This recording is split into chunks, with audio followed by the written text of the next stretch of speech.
Okay, good evening, Altadenans and Town Council members. Good evening. Right. The Altadena Town Council meeting for October 16, 2018 is hereby called to order. The time now is 7:03 p.m. The Pledge of Allegiance for tonight, I'd like to call on Councilmember Arron Tschida to introduce the troop.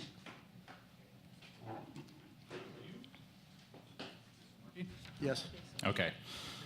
Altadena Troop 1 was chartered in 1914 and has been continuously serving boys in the foothills area for over 100 years.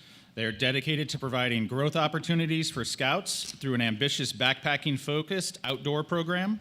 The program also emphasizes commitment to service to our community. In accordance with BSA 2019 directives, Troop 1 will be accepting girls into the troop in February of 2019. Troop 1 is sponsored by St. Mark's Episcopal Church in Altadena, California. The troop is part of the Greater Los Angeles Area Council, the Rose Bowl District of the Boy Scouts of America. Troop 1 is led by Scoutmasters Craig Snodgrass and Tim Whalen.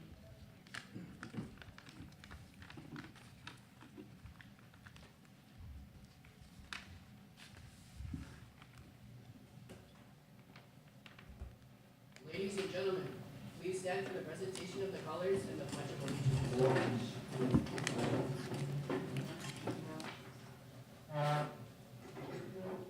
Colors, advance. Colors, all. Present the colors.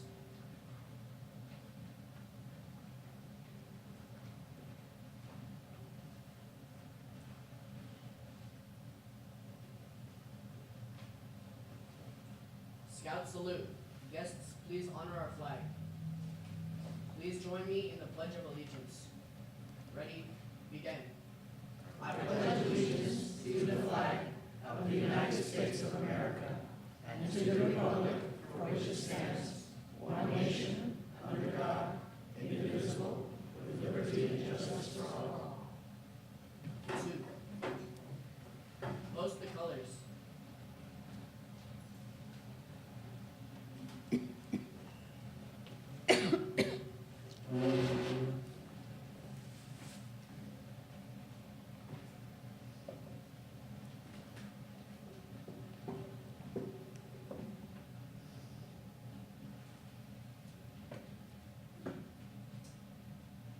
Honor Patrol dismissed.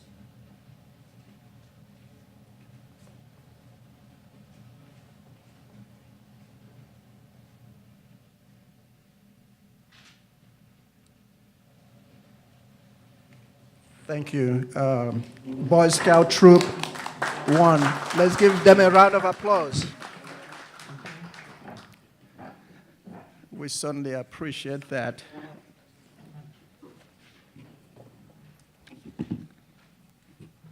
A roll call by the recording secretary, Councilmember Jones. Good evening.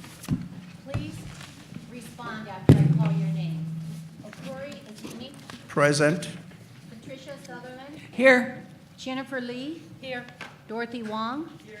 Jeff Simmons. Here. Victoria Knapp. Present. Billy Malone. Present. Aaron Tschida. Present. Dr. Sandra E. Thomas. Present. Gloria Sanika. Here. Antonio Becerra. Present. Justin Robertson. Here. Reginald Wilkins. Here. Sylvia Vega. Here. Diane Markison. Here. All present. We have a quorum. Thank you so much, Councilmember Jones.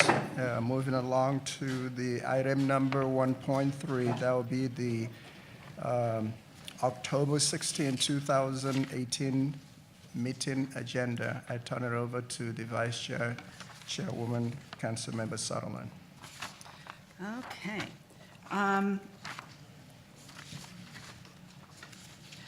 The Executive Committee met on, what was the date in October? October the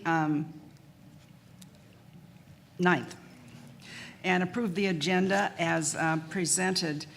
Since that time, there have been the following requests for changes. Number 1, let's spell the name of Arron Tschida correctly, which I should have done anyway, considering I'm one that's always has my name misspelled, so sorry, Arron. And I believe that the reporter for County Fire will be Battalion Chief Kevin Clark. Good, thank you.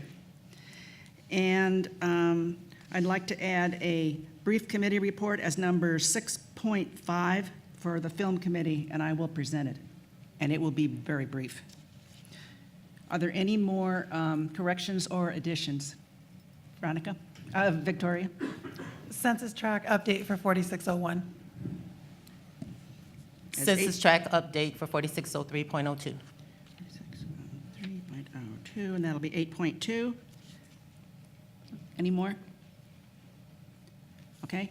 In that case, I move that we accept the agenda as amended. Okay, the motion to accept the agenda as corrected and properly seconded. All in favor? Aye. Anyone opposing? Okay, that is the agenda for tonight's Altadena Town Council meeting. The chairman's report, very briefly. Thank you, community, for coming. And I'd like to state again that I believe in progressive ideas and community engagement.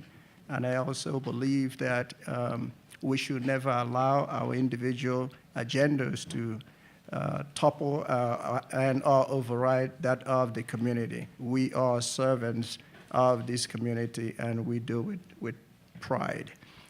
So having said that, I'll turn it over to the vice chair, and that'll be Councilmember Sutherlen. That was brief. Thank you, Okorie. Okay. There are copies of the agenda. In case you did not see it, there are copies of the agenda on the piano in the back. There are also public comment cards on the piano, and hopefully enough pencils or pens so that you can write on them. At tonight's meeting, public comment is going to be taken twice. Once will be after the public safety reports, and that's general public comment on any topic that you want to make a comment on. And the other item is under item number 6.1.2 will be an action item on the Palm Heights project from the Land Use Committee meeting. There's comments specifically on that topic at that time. Any other public comment would be after the public safety reports in general comment. If you wish to speak, please fill the card out, come up to the podium to speak, if you please. Make your comments. We do not respond to your comments. This is just a reminder. We don't respond to your comments of public comment at the meeting. But if you would like a response, make sure that your name, address, so that we can identify what census tract you're in, and contact, either phone number or email number is on the comment card, and we'll make sure that one of the council members from your census tract gets back to you. That's all I have. Thank you so much. And moving on to the recording secretary's report, Councilmember Jones. Fellow council members, the minutes of September 18, 2018 were emailed to you for your review on September 14, 2018. I received 2 minor corrections and no additions to the minutes. The minutes now include the corrections.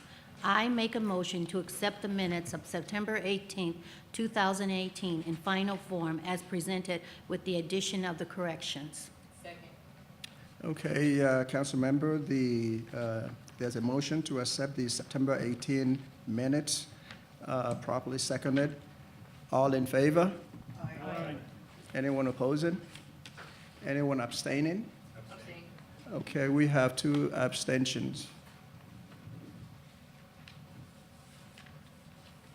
Item number 2.4, the Treasurer's Report, and that will be Councilmember Lee. Hello. The balance for the Altadena Town Council is $2,920.20. The Altadena Town Council operates on donations, and this is our donation can. I'm going to pass it this way, and hopefully it can hit that first row, go back, make a U-turn, come back up here, and come down and around here. Let's see if we can do that. Thank you. Okay, thank you so much, Councilmember Lee. And corresponding secretary's report, Councilmember Wong. Thank you, Chairman. At this time, I have nothing to report. Thank you. We cruising here. Public safety report, California Highway Patrol. Officer Mike.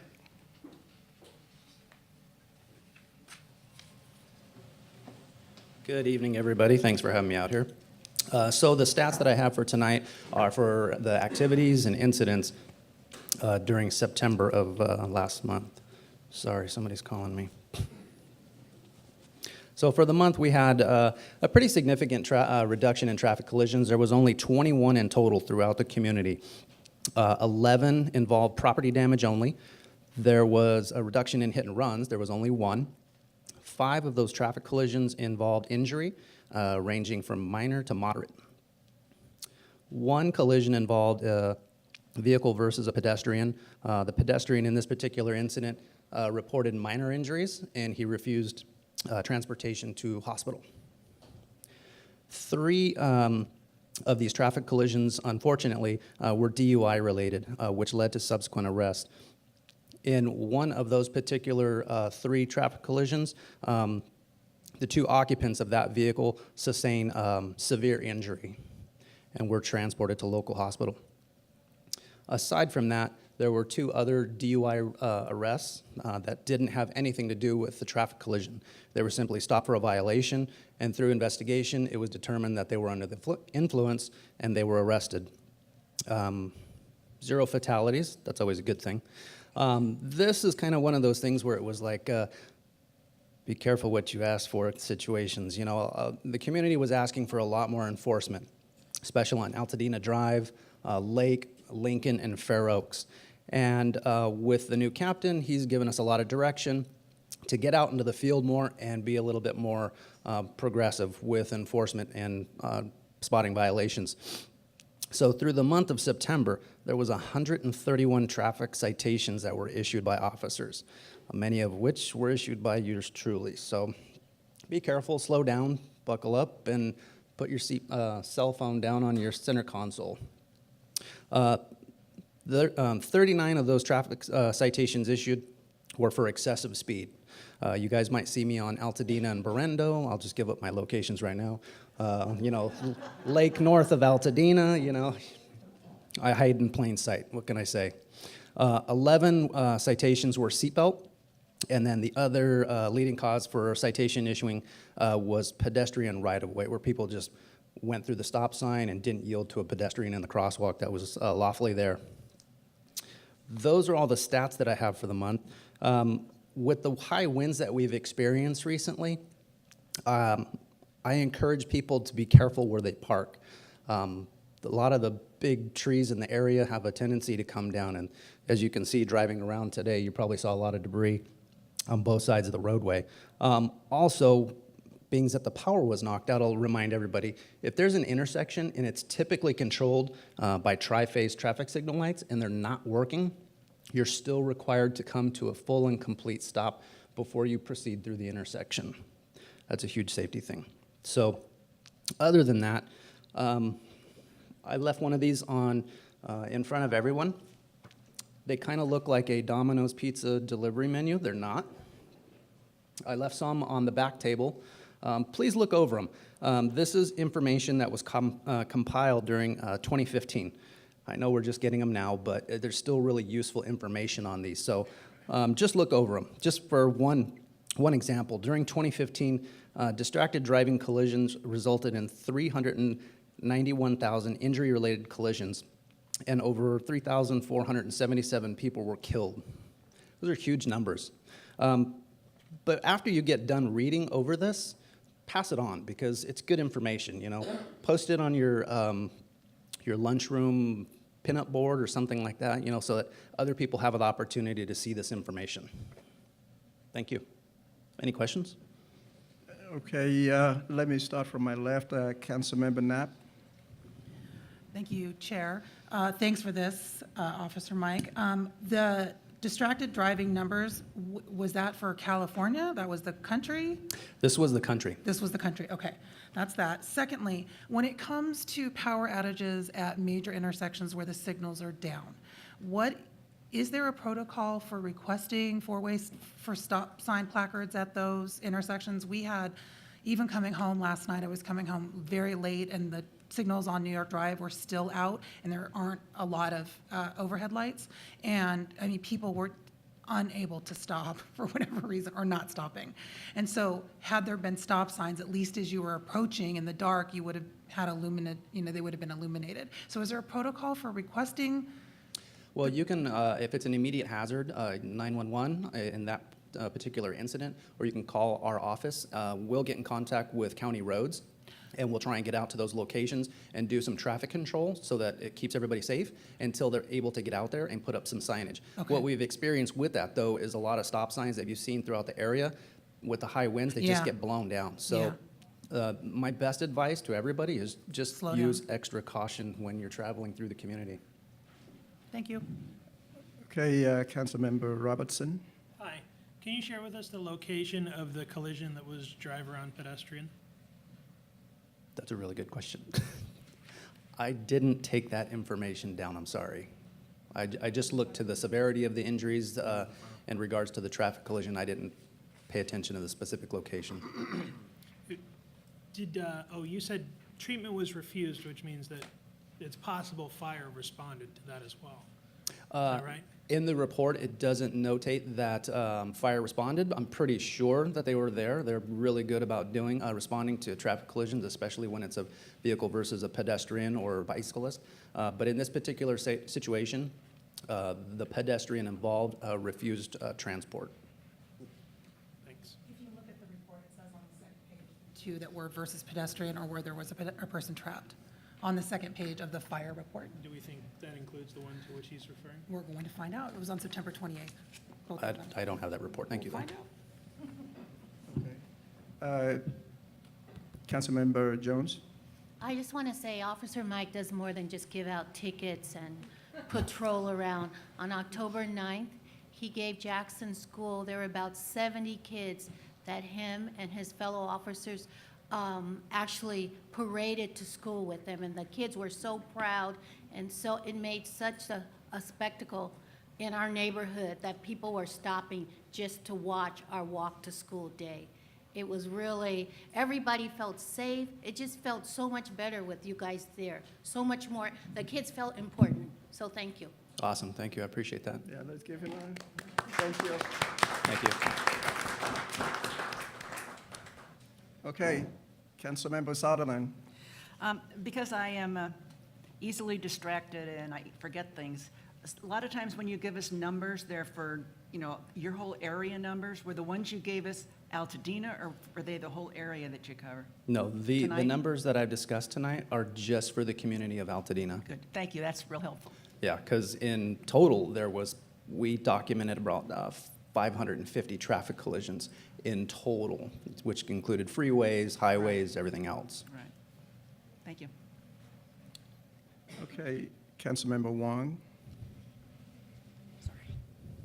Hello, and I also want to thank the Altadena California Highway Patrol for attending our pop-up bike park at the Bob Lucas Library and supporting safety there. So thank you guys for coming.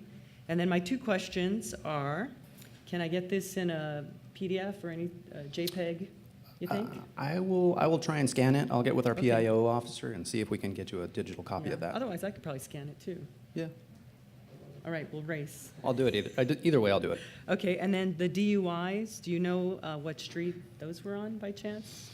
I looked all of those up, but the specific locations I didn't come up with. No worries. I know Thank you. one was on Canyon Crest, I recall. Okay, thank you. Okay, thank you, Officer Mike. Thank you, everyone. All right, moving on to Captain Stuckey, and that will be the Altadena Sheriff Station. Good evening, Mr. Chair and members of the Town Council. So let me get this a little organized. Okay, so first, in one of my emails, someone asked me to speak regarding vehicle parking. So I'll kind of go over some vehicle parking before we go into our stats. So a vehicle that is left on the public street over 72 hours can be towed by law enforcement. Prior to being towed, however, law enforcement has to be notified, and with LASD policy, we have to red tag the vehicle. If after 72 hours, if the vehicle has not been moved, then it can be towed. So if there's a vehicle that's been parked on your street for an extreme amount of time, give us a call, we'll come out, we'll tag it, and 72 hours later, we'll come out and see if it's still there, and it'll be towed. Regarding expired registration, a vehicle can be towed off the highway if the vehicle registration is expired over 6 months.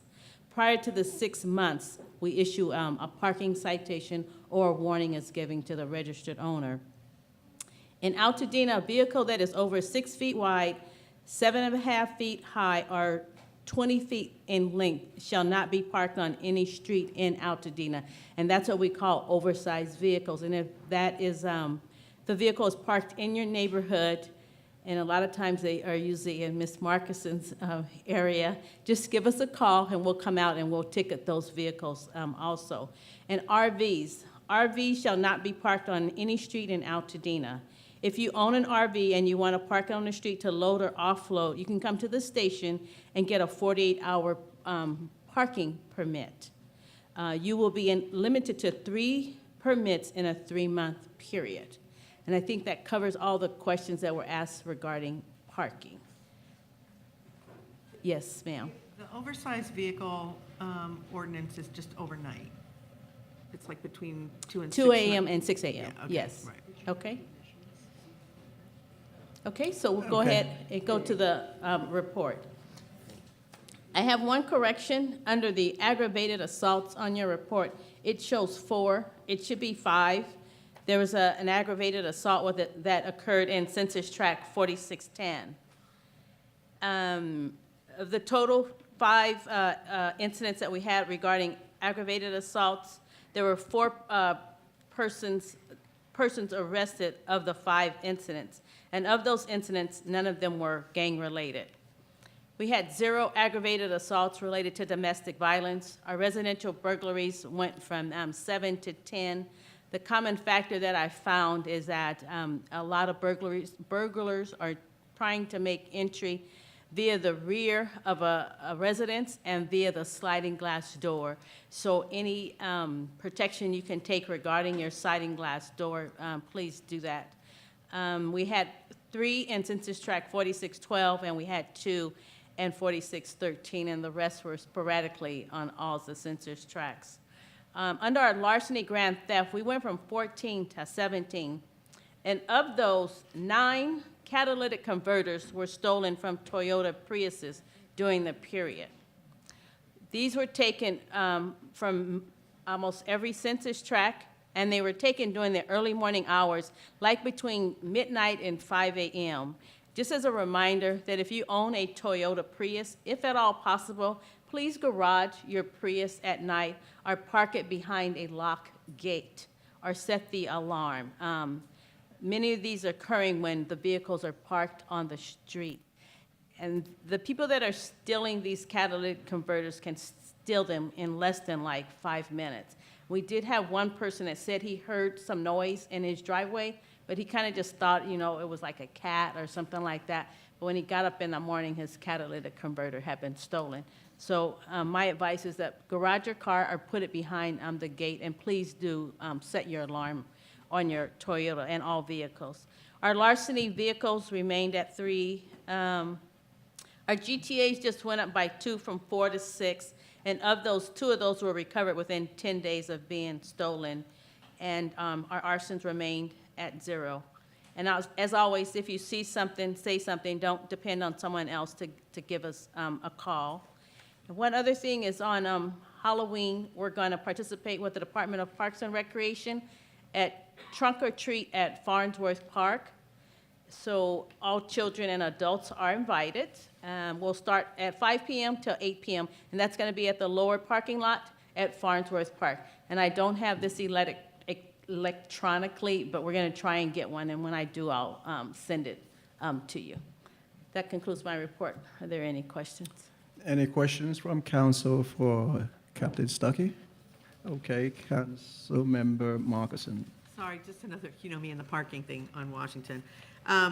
Two things, I want to make sure everybody heard what you really said, which is that somebody has to complain about a car being in place 72 hours before you come out and start the new 70, or parking for a long time, right? I mean, So if we're driving down the street and we see a car that obviously looks like it's been parked for a long time, we'll take it an observation and do it. But if it's in your neighborhood, you're usually going to see it first. Right. So you give us a call, and then we'll red tag the vehicle. And I must say that I do now have one parking enforcement officer that is fully trained, and I just recently got a new parking control officer, so she's going to be in training for about 3 or 4 months. So in about 3 or 4 months, I'll have 2 full-time parking control officers. Okay, great. Okay. And if somebody parks a trailer on the street without a car or a truck attached, that's a problem too, right? I mean, I think that's part of the parking. Yeah, so that's part of the 8 feet wide, 7.5 feet high,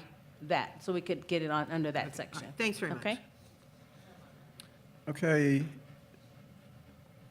Go ahead, Councilmember Sanyika.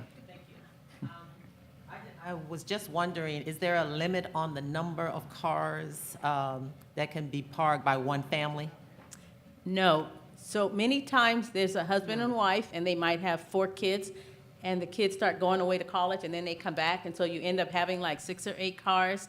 No, there's no limitation, and we do get complaints periodically where the neighbors believe that the resident is running kind of like a used car, or they're just storing the cars. As long as they move those cars every 72 hours, we cannot ticket them. Okay, so no, there is no limit to how many cars you as a citizen can own and be registered to your residence. Okay. There are a whole bunch of other regulations related to cars in driveways, cars on front yards, cars whether they work or not. You're talking about the cars on the streets. On the street, right. So if you have like a car that's parked in the front yard, there is a section. So give us a call if it appears that the house is beginning to look kind of like I won't say it, but a junkyard. Just give us a call, and we can always contact the county also to assist us with some of those matters. Well, this was going to actually be a part of my census tract report, because I did receive a complaint from a resident who's saying that the parking is becoming such an issue. People are leaving their trash cans out so that people won't park in front of their house. Okay, and I have to say this, that just because you have the parkway that's in front of your house, that's a public roadway. That does not belong to you. Just because you live at 780 East Altadena Drive, that's not your parking spot. That's a public right-of-way. And that's usually what we get complaints about, is that my neighbor next door has 4 kids, and they each have a car, and they keep parking in front of my house. Well, that's a public roadway. The front of your house is not yours. But it wouldn't be allowed on a private street or a private road. Well, a private street is different, and we don't enforce parking on a private street, okay? And trash cans in the road are also against code. So that's not right either. So will we be contacting parking enforcement if we get a complaint about trash Usually, we're going to cans? refer those to the county. No, That yeah. would be the county? Okay. Public Works, or what's the? Gloria, I can send you the info. Yes, Public Works. okay. Okay. Okay, Councilmember Sutherlen. It's really just a comment. It really does work if you've got someone that's been parking on the street who doesn't maybe live there. It really actually does work. We had at the end of our block somebody that was doing that, living in Pasadena and parking on the block. They got ticketed, and it's been months, and we haven't seen the car, so it actually, that one. They really had a worked. violation. Oh, yeah. Oh, Okay. yeah. Okay, Councilmember Malone. I just wanted to mention something that you were talking about, the catalytic converter. I had mine stalling outside of my house And so had my mechanic, when he replaced it, they took it off in seconds with the bolts. I had him spot weld the bolts in place so that they couldn't do it again. So they came and they used pipe cutters on either side of the pipes. So instead of just losing the catalytic converter, I then lost the pipes on either side. And they did that in seconds. Not a good idea. So my point is that if they want it, they're gonna get it, and they're gonna do it in seconds. So don't just trust that you can watch out for it. They're gonna get it. So be diligent, like you're saying. Right, garage it, or put it behind the fence, a lock fence. They were so efficient. I'm assuming they're not just hitting your car. They're doing neighborhoods in blocks. Well, and what hitting we several cars at the think same time. is that they'll just kind of just go down a major street and just kind of look for a Prius or something like that. But they're happening all over, so it's not in one census tract. We have them in various census tracts. Yeah, I'm just assuming it's a ring that moves from like neighborhood or from out of town or whatever. The other couple of questions I have too, when you're talking about parking, something that keeps being brought up to me is that on Fair Oaks, when you come up by the mortuary there, there's semi-trucks continuously lined up and parked there, one after the other, blocking out the cemetery. I don't know why they're there. I don't think there's a lot of commercial areas that they're delivering to up ahead that they're waiting up in line for. I can only assume maybe they're coming there to sleep. But they're lining up along Fair Oaks, north of Woodbury. Are they allowed to do that? No, I don't There's not one believe on so. occasion. It's like there's several all the time. I'll have to check for that area, so I'm taking notes for it right now. Fair Oaks and Woodbury, semi-trucks. North of Woodbury, and it's on the mortuary side. Okay. So on the northeast. Yeah. Okay. Well, you can't see around those trucks when there's, people coming through the streets and stuff, so. Okay. And then the last question on that same topic is, your parking enforcement, do they go out on weekends? Because I've had some people say, especially in the commercial areas where there's 1 hour parking, and they've complained and asked people to come out, people park there for hours and nobody does anything. No, our parking enforcement does not work on the weekends. However, our deputy sheriffs are there 24/7. So if you call us in the middle of the night, a deputy sheriff's going to take care of that parking issue. But what about if it's a commercial area and there's 1 hour parking? The deputy Tell them sheriffs to are there call the 24. deputy sheriff and then Just they'll call the come. sheriff's department and say you would like to report a parking issue. If Okay. it's a semi-truck, we're there 24 hours a day, 7 days a week. Okay, thank you. Right. Anyone else? Okay. Councilmember Simmons. The residential burglary in 4601 was 3400 block through the crest. Is that the one I know about already? You know what, I don't have the actual address of where that one was at. I'm sorry, you said 4601, Yeah, the 3400 block? yeah. Yes. Okay. And the rear entry burglary, through the sliding doors, are they breaking through more than forcing them? Just breaking the glass? Yes. So the only defense for that is either a glass break sensor inside on an alarm system or the film type of protection? Some type of protection against your sliding glass door, yes. Okay, thank you.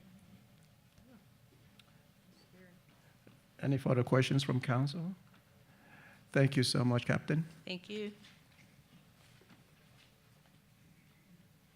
All right, next is the county fire, and that is Battalion Chief Kevin Clark. Hi, thanks for having me tonight. I'll direct you to the activity report. My understanding is you were all emailed this prior to, so we can look at some of the stats there.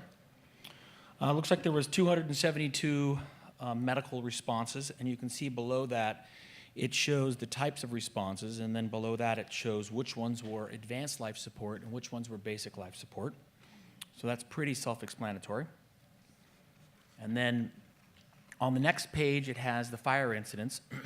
And you'll note that none of the fires caused a lot of damage. There was a $100 and $200 damages on the two of the four incidents, and a couple of them were just trash fires, okay? And then you'll also note below that there is a lot of power lines down and wires down, and we all probably know why that is. And that is an issue. So, but again, we go out to those and we make sure those are secured and safe and make sure Edison knows where those are at so they can rectify it. And then I would draw your attention to 92818, the Altadena Drive and Thurin Avenue, which was the pedestrian, and that's the only one that we have is of auto versus pedestrian, as somebody was asking about. And I don't really have any other details about that, but is there any questions? Any questions from council for the fire department? Okay, thank you. We love to have you report, and it gives us time to go through it, so it Okay. works. Thanks, Thanks. guys. Item number 3.4, that will be the map your neighborhood. Okay, Ms. Gibson.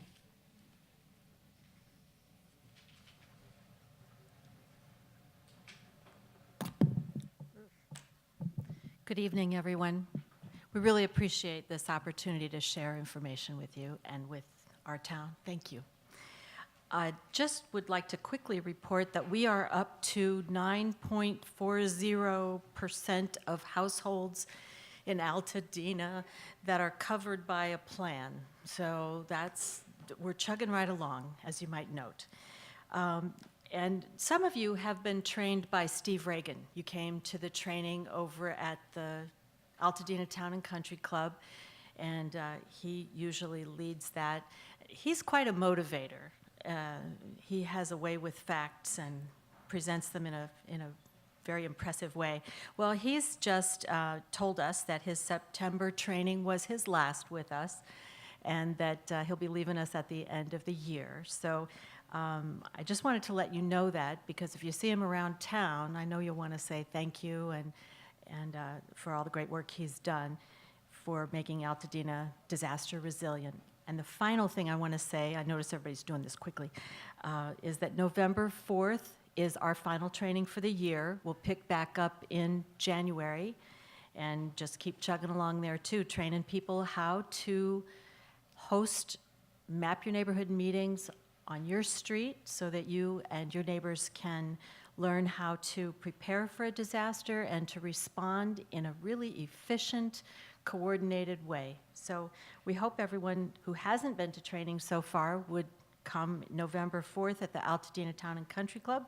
We start at 4, we end at 6:30. Thanks, everyone. Appreciate it. Any questions Councilmember Knapp? I just wanted to thank you again for the training that we did for my neighborhood. And as much as we think about this in terms of disaster, and it is intended to be for disasters, in circumstances such as we just went through with the windstorm, and we had no power for 16 hours in my neighborhood, and we had no internet either. It was extremely helpful to have been through this experience, to have all the contacts of my neighbors. We were able to check in with everyone. And so it really sort of heightened the sense that everyone was going to be okay, even if you couldn't talk to anybody or reach out to anybody. So if you're hesitating to do this, I highly recommend you host one of these at your house, because there are many things that happen up here in Altadena that sort of cut us off from the rest of the world, it feels like. And so it's really helpful to have all this information at your fingertips when something happens. That's beautiful. That's a great segue into the fact that it really builds community too. I mean, a lot of us don't know our neighbors as well as we'd like to in situations such as we had this week, or way back in 2011 when the trees came down and blocked the roads and made a real mess. So thanks for that, yeah. Okay, thank you so much. And you're just a few, less than a point away from your goal of 10%. Yes. Okay. General public comments. I'll turn it over to Councilmember Sutherlen. Okay. Joan Rebeck.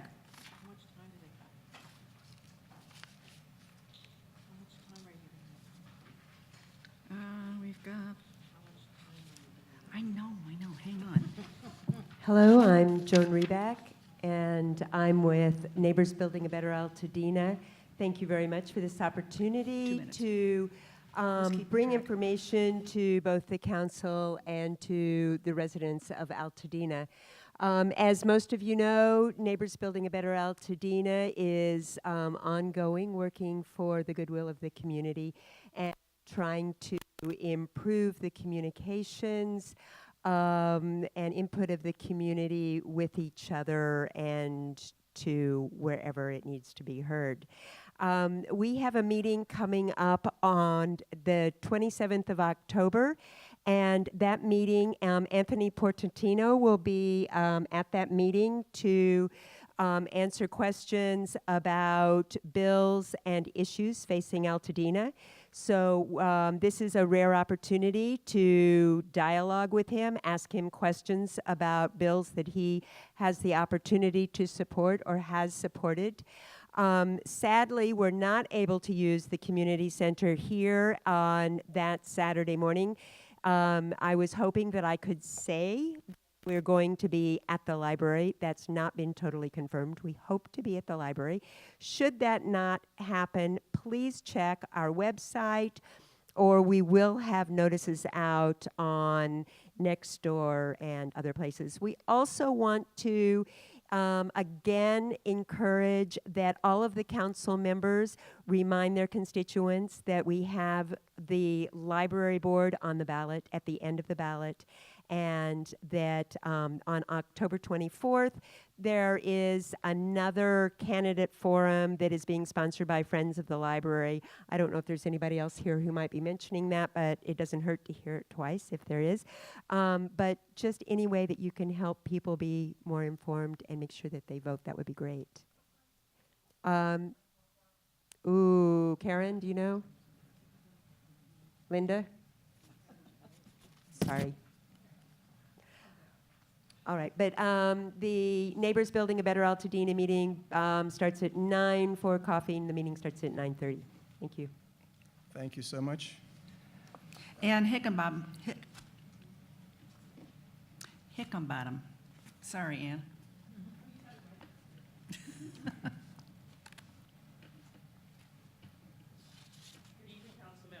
And members of the Altadena community, I bring you greetings from your Assembly Member Chris Holden. And tonight, I just wanted to tell you about his latest initiative for young people, which is the announcement of the annual Young Legislators Program. This is for 12th graders, young people who are currently in 12th grade. It's a 6-month program, and it gives these young people an opportunity to see how their government in Sacramento works. They spend one day a month for 6 months doing various little MINI internships, learning about the governance process, and it concludes with a trip to the Capitol, to Sacramento, all expenses paid, and this year they'll also get to visit the Facebook headquarters in the Bay Area. So I put the flyer in the back, which details the program and the application process. There's plenty of time. The applications are not due until November 21st. So the young people have a time to really think it through about how they want to talk about themselves and their abilities and their eligibility for this program. This is the 4th year of the program, open to any young person in the 12th grade who lives or goes to school in the 41st Assembly District.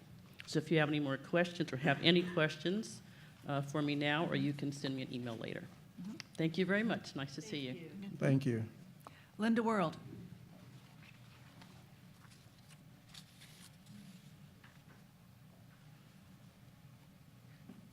Thank you for allowing me to speak, and this is just an early announcement. My name is Linda World, and I'm on the board of Altadena Heritage, and we do periodic programs here at the community center on topics of interest, and our next one is going to be November 15th here in the community center, and Ann Coleman, who usually handles these programs for us, is out of town right now, so she asked me to stop and give you an early heads up that on November 15th, the program will be on complete streets, and we're arranging a panel of local people to help, including someone from the county. And we have a local architect that used to be on our board and is interested in this issue, knowledgeable about it. And then one of the stars will be your own Justin Robertson. And the focus of this is on how complete streets benefit communities economically. So just an early heads up, we'll have flyers and all that sort of thing before the event. Thank you. Thank you so much. Okay, Granny?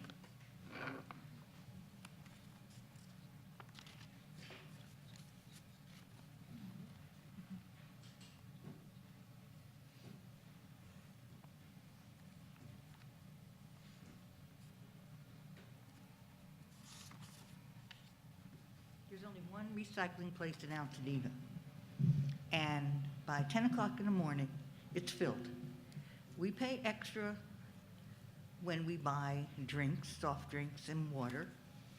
And we don't get our money back because we can't recycle. And we're trying to be conscious of recycling. When it goes to the trash companies, they make money off of it. So we're getting burnt at both ends. I want you guys to talk to the county supervisor to see if we can get some more recycling places in Altadena. Thank you. Thank you. Thank you so much.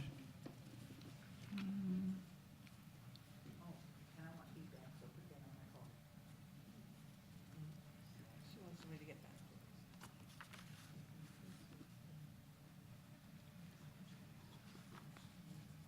Okay. Willie Ardonias.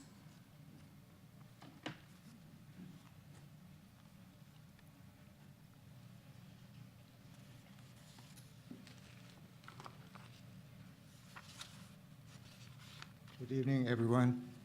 Thank you for this opportunity that our chairperson and the rest of the town council giving me this time. I came here with that deep feeling about what's going on with our Altadena library. I would presume that most of you are aware of this. So may I ask you to please speak to the mic, please? Thank you. Sorry about that. Sorry. Yeah, go ahead. Okay. I presume that most of those who are present are aware of what's going on, this squabbling and wrangling and petty discord between the library director side and also the Board of Trustees.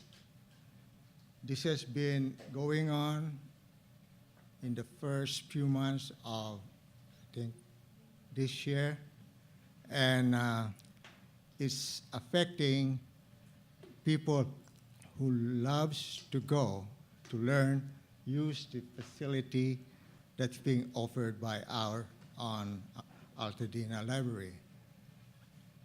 I personally don't approve of that settlement that's in place of $500,000 to be awarded to the director, Kitai, and in any other amount. She was well compensated when she was on an official leave of absence. And I would say that though there is a violation of about 83 against the State of California open meeting, which is also known as the Ralph M. Brown Act, our current director, Ms. Betsy Khan, she acknowledged that there are mistakes that were made and says that also states that though there is this misunderstanding, the Brown Act also provides room for correctness. She stated that all of this action of the Board of Trustees didn't have any intent of ill intent. I personally, I have some reservation on this. Anything that's done with any kind of intention is mostly for self-purpose. Noting about this ongoing problem, I would strongly recommend that the town council, in their capacity, would probably suggest or establish a oversight committee. Try to wrap up and try to finish up, please. Okay, okay, And- so I would like to conclude that I would strongly suggest that our town council recommends to establish and create a oversight committee to look upon our board of trustees. Thank you. Thank you for that information. May I ask if possible, if you can send something in writing to me, to the chair? Okay, if possible. If not, that's okay. Okay, You can send either a letter or an email or something, address it to the town council. okay, I'll do that. Thank you so I'll much. do that. And- Well, again, thank you, and everybody have a pleasant evening. Are you timing? Yeah. Sir, I'm going to give you a card so you can send the email to me. Okay, thank you. Alexandria Fabro.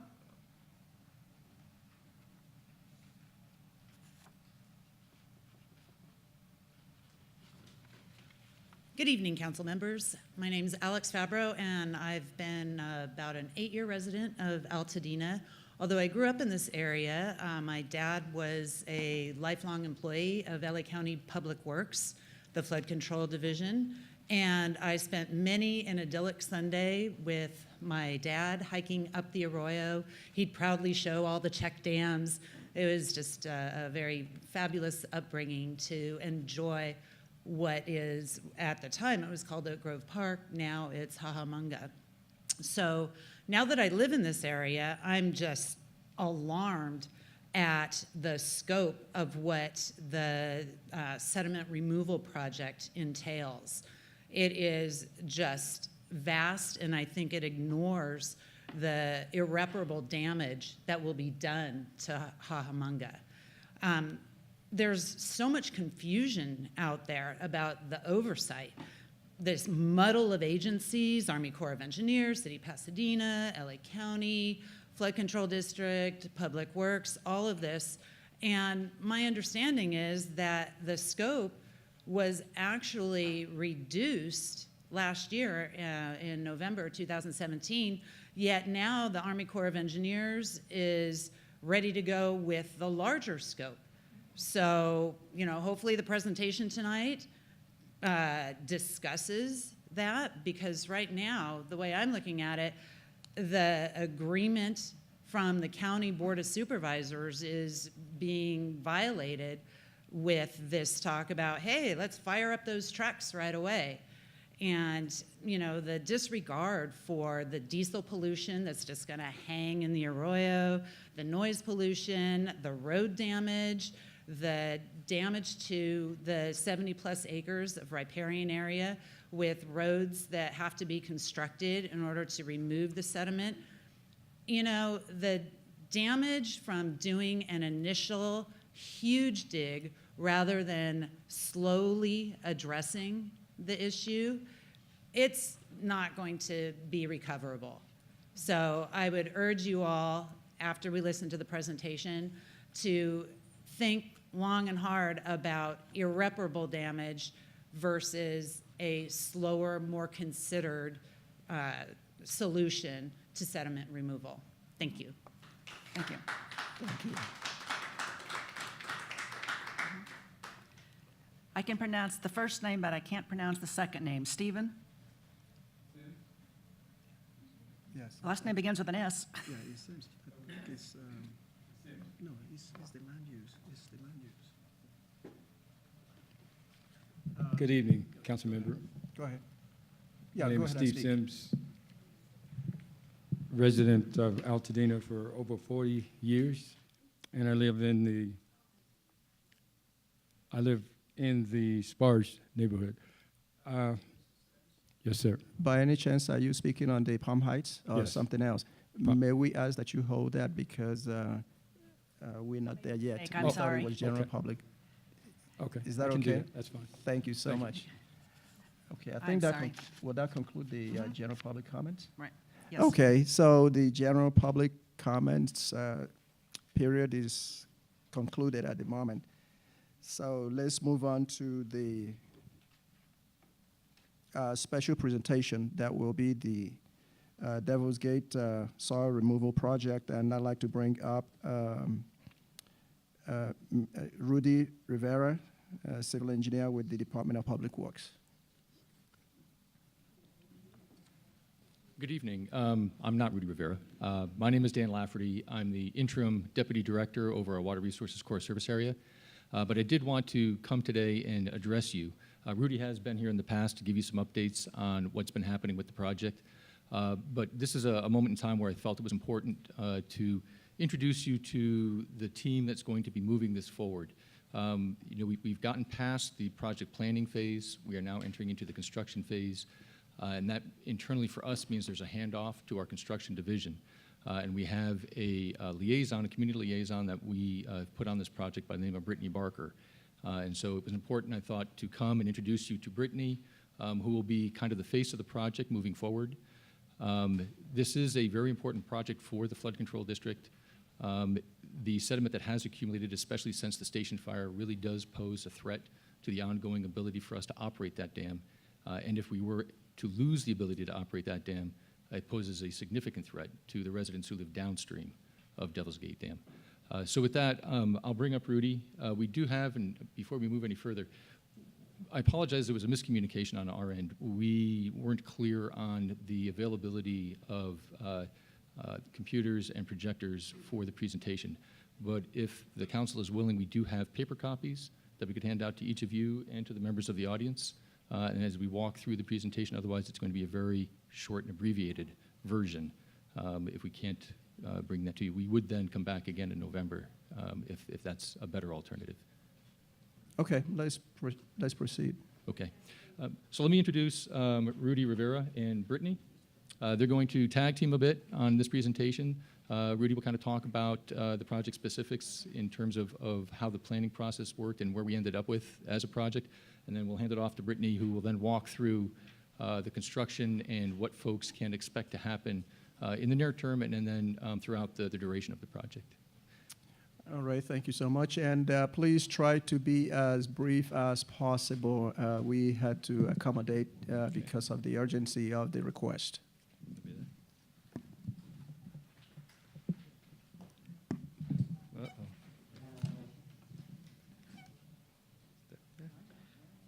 Good evening, Altadena Town Council. Well, this has been a long process from 2009 when we had the station fires where 100% of the watershed was burnt, approximately 160,000 acres.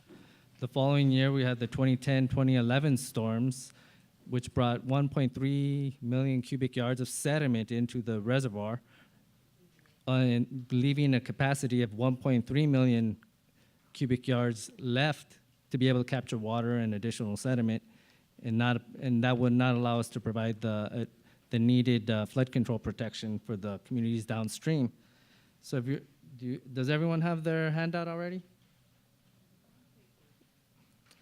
Okay. And right here we have Brittany Barker. She's the community liaison. She'll be speaking in a few minutes. Okay, page number 1, a sustainable Devil's Gate. We're going to be page 1 is the flood risk along the Arroyo Seco. As I was saying, the station fire hit. We had 1.3 million cubic yards of sediment in the reservoir. Let's see. So once the sediment is removed, we'll regain the flood control capacity. We'll have the 3 million cubic yards of capacity available.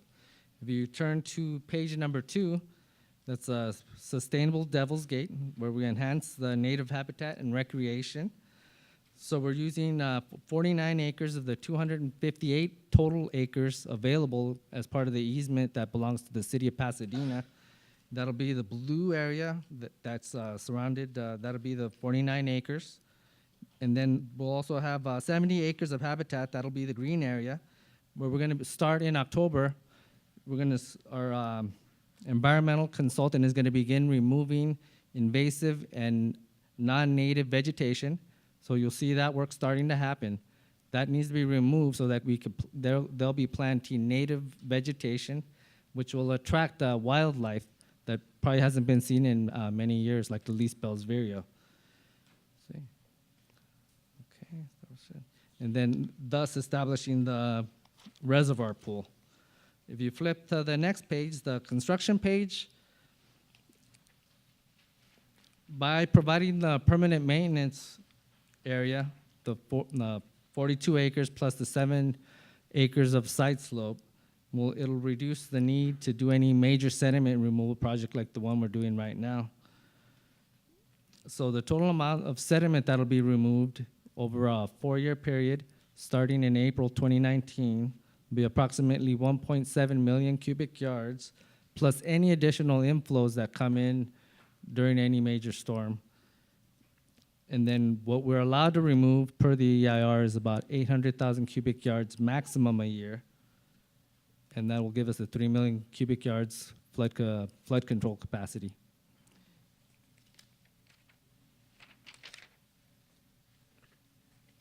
Okay, the construction phase. So this was I was part of the planning team and getting the environmental impact reports and everything like that. And now the project is going to the next phase, as Dan said, and we're going to be passing that off to our construction division. And Brittany is the construction manager and the community liaison, and she'll begin speaking. Thank you all for having us here today. We'll try to get through this as quickly as possible. We value your time. So if you're on the construction page, we have our measures to reduce the impacts. Currently, our access points are through residential areas. So as part of our project, we're creating new access ramps off of Oak Grove Drive to minimize the trucking through the residential communities. Once we complete those access ramps during the sediment removal portion of the project, we won't be hauling through the residential neighborhoods. I'll get into that a little bit more, but some of the highlights for the hauling portion is April through October and potentially November of 2019 through 2022 will be our sediment removal seasons. The work will take place Monday through Friday. From 7 a.m. to 3:30 p.m. will be the hauling, but the contractor will be working within the reservoir up until 5 p.m. daily. We have low emission trucks. We originally had model year 2007 vehicles. The Board of Supervisors increased that emissions standard to a 2010 model year or newer vehicle for all of our on-road vehicles. For our off-road diesel vehicles, a tier 3 EPA emission is our high standard that we set for the low emission vehicles. There will be no work on weekends or city holidays or major Rose Bowl events.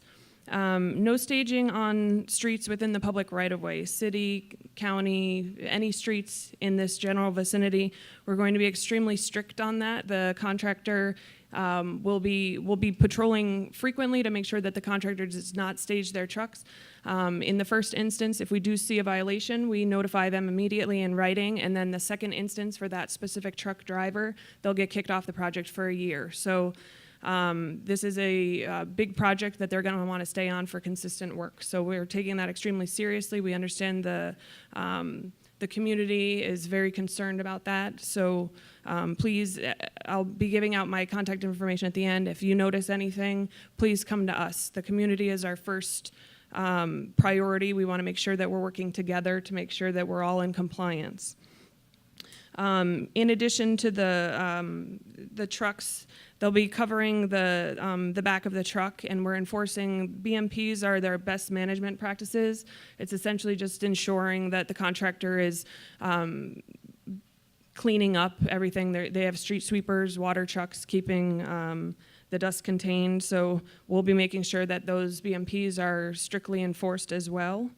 We will have our construction inspectors on site, myself included, to ensure that you will have an on-site person that you can make contact with if you're out in the area and have any questions.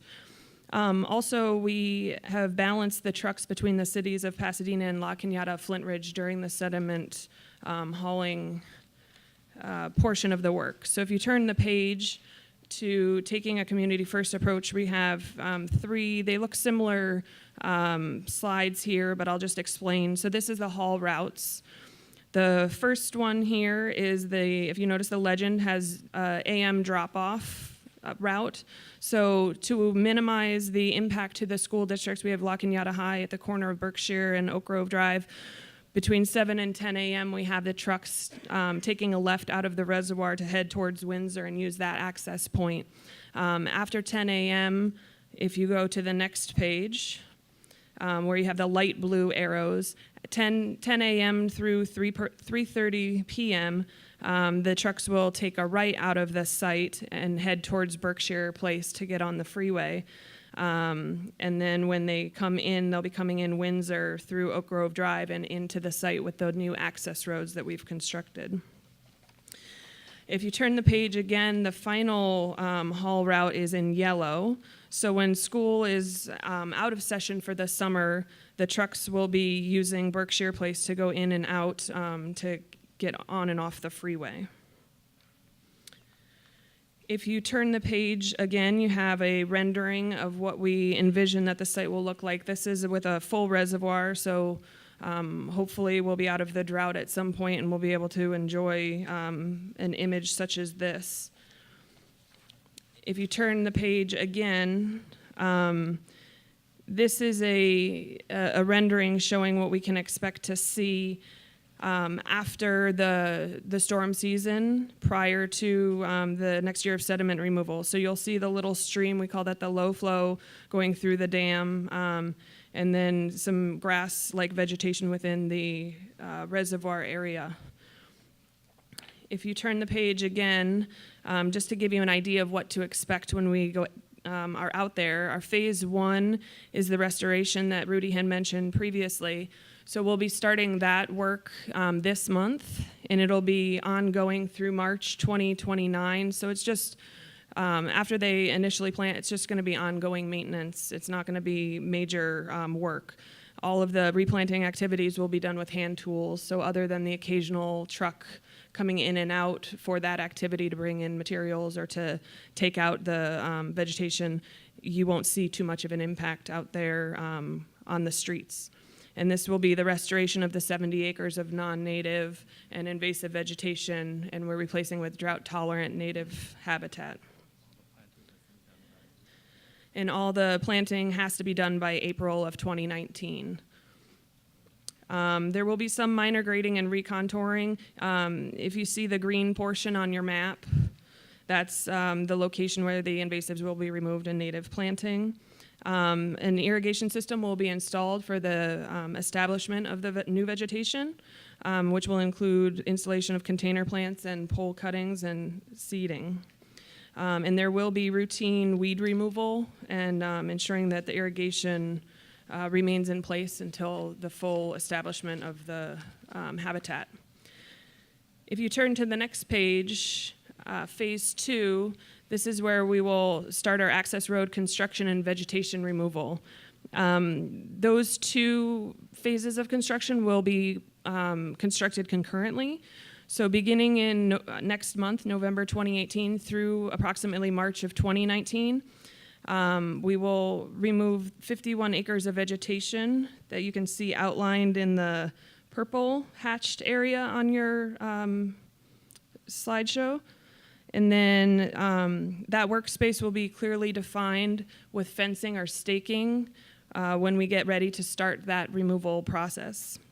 So our biologists will work with our survey crew to ensure that the correct locations are identified for the removals. And we have just started some of our pre-construction surveys with our biologists. They'll monitor project activities and report non-compliance issues and recommend appropriate measures to avoid impacts to wildlife as best as we can. If you turn to the next page, just to continue on with the access road construction and vegetation removal, as part of that project, we will be building new access ramps into the project site from Oak Grove Drive. That will require some temporary trail closures during the work week. So the blue area, I know this map is small and we'll have bigger ones posted on the site, but just for reference, the blue line that you see here will be the trail closures for the access road construction portion of our project. There will be signs posted at those orange circles that you see, and for the access road construction, trail closures will go into effect Monday morning at 7 a.m. through Friday afternoon at 5 p.m., but they'll be open on the weekends. We will have those signs that I mentioned, this blown up, much larger, posted 30 days prior to the closure at those locations with the orange circles. And we do have a City of Pasadena moratorium, so there will be no work on the city streets from December 17th to January 7th. So as part of our access road construction, we do have some median island work to remove the median island so the trucks can get in and out easily through both access roads. So we won't be working on the street at all, so you shouldn't see any traffic control during the holidays. And that access road construction includes a slip lane for the east access road. And like I mentioned, the turning lane in the center of the Oak Grove Drive, so that way we have access into the site with the trucks. If you turn the page, our final phase, if you will, is the sediment removal. So that portion of this work will take place April through December of each year of 2019 through 2022, so there'll be 4 seasons. That work, again, I mentioned previously, Monday through Friday, 7 a.m. to 5 p.m. is the working hours for the contractor. However, hauling has to stop at 3:30 p.m. daily. No work on weekends, city holidays, or during major Rose Bowl events. For the sediment removal, the trail closures are slightly different. We will be able to open up the trails every day after the working hours or after the work has been completed for the day. So just daily from 7 a.m. to 5 p.m. will be the closure, and that's because we have a number of trucks coming in, and we want to make sure that it's safe for people utilizing the site. And also we'll be open on weekends. And prior to the final year of the final year of sediment removal, we do have remaining 14 acres of vegetation removed at the north end of the reservoir. So the green area that's hatched in the back on your sheets is the 14 acres that we're referring to prior to the final year of sediment removal. So that'll be in the winter of 2021, 2022, and then if you turn the page again, this is our contact information. I've also included a sign-in sheet. The back table over here, I have a sheet. If you are not already signed up with LA County Public Works to receive information regarding this project, feel free to add your name to that list. We'll add you to our database as we generate updates on the project. You'll be notified. Our website is listed here, devilsgateproject.com. We also have an email address listed there, and then we just created a hotline at the number listed below. So if you have any questions, feel free to call that number. That gets in touch with me and Rudy and his team as well. So we'll be sure to get back to you with any responses as quickly as we can. And that concludes my presentation, so it's open for questions. All right, thank you so much. Council members, you are ready? Do you have a question? Okay, starting from my left, Council Member Sanyika. What is the destination of the sediment when you take it? Where are you taking it? We have 2 locations. We have one on the west and one on the east, depending on what the traffic situation looks like on the 210. Our western location is Sheldon Pit. It's a Vulcan facility where they'll take all of the sediment.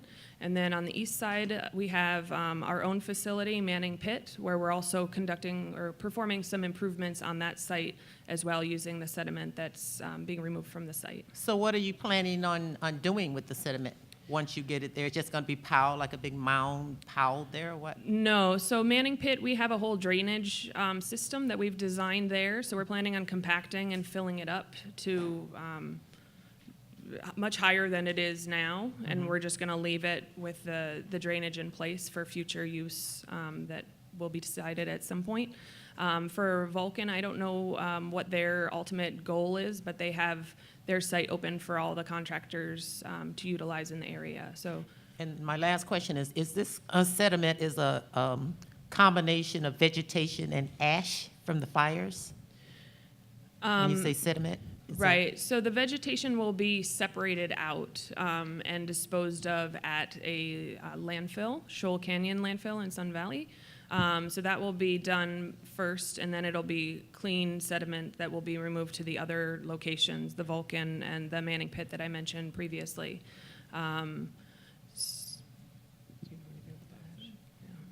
Okay, that's.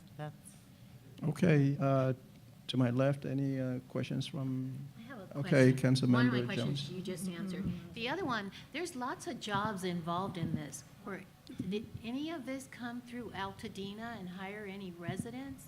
Well, that's a great question, and this project in particular has a new policy that we've just enacted, which is a mandatory 30% local hiring, as well as a 10% targeted worker hire from other locations outside of the area. So they need to hit the mandatory 30% goal, and once they do that, then they need a 10% goal of targeted workers. I think it's outside the 5-mile range.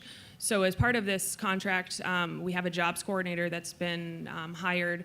They will help the contractor meet that goal. We put them in contact with a couple of neighborhood associations that had expressed interest and had potentially qualified people to take on some of those roles. Okay, one more quick question. Are you going to do the same presentation at the heliport on the 27th? It's going to be very similar. Yeah, there might be a few deviations, but very similar, yes. Thank you. Okay, Councilmember Simon. A couple of questions. First one, I think, for Mr. Rivera. The county has had approval to remove some 250,000 cubic yards per year since, for several years. If the urgency is so great now, why was the urgency not great enough to do something when it could have been done in an incremental fashion? The urgency was there during those years as well. They tried doing an emergency project, but one of the supervisors, the board, decided that we needed to go back and do environmental impact reports and studies, go back to the community, listen to them, and incorporate all of that into the project itself. Okay. So I understand the limitation on staging trucks in the local area. Where will they stage? Are they just going to back up on the freeway or what? Because we are so strict on making sure that there is no staging on city streets, there is a dispatch that we're working closely with to make sure that they're sending out the vehicles staggered, so they're not all coming at the same time. The contractor... Where will they stage from? They will go into the site, depending on whatever time they get there, and they'll stage within the site. If they get there prior to 7 a.m., they turn off their vehicles, and they don't start up the vehicles until 7 a.m. So on-site will be the only location, so down inside the reservoir, that they'll be able to stage. But we're hopeful that the dispatch will be able to disperse the vehicles a much coordinated fashion, that they don't have to all stage within the reservoir. So they're dispatching from where? Let's back this up a little bit to where are they? They're gonna stack up somewhere. Yes, and there will be a little bit of a learning curve as we start the process to figure out the efficient number of trucks and the amount of time that it takes to get through the site. And they will be coming from a number of different locations. I think most of the truck drivers have their own vehicles, so they may be coming from their home address. So the dispatch company has been, the truck broker has been informed of how much this needs to be modified and constantly modified, essentially, to make sure until we get a streamlined operation out there. I haven't heard anything in your planning that says you're going to try to slow roll the start of this thing so that you build up to it as opposed to try to react to problems. Might that be a more prudent approach? And we'll definitely, the contractor knows the constraints that we have, and we're going to enforce everything. So we will get some input from him on how he plans to perform the trucking operations of this particular project.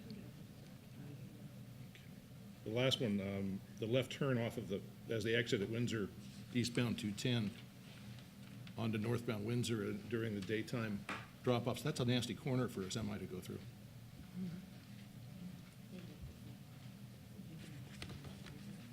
have taken out the divider?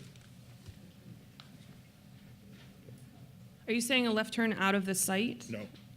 During the light blue after AM drop-offs entering to the site, they're going to come off the eastbound 210 at Windsor and go north on Windsor.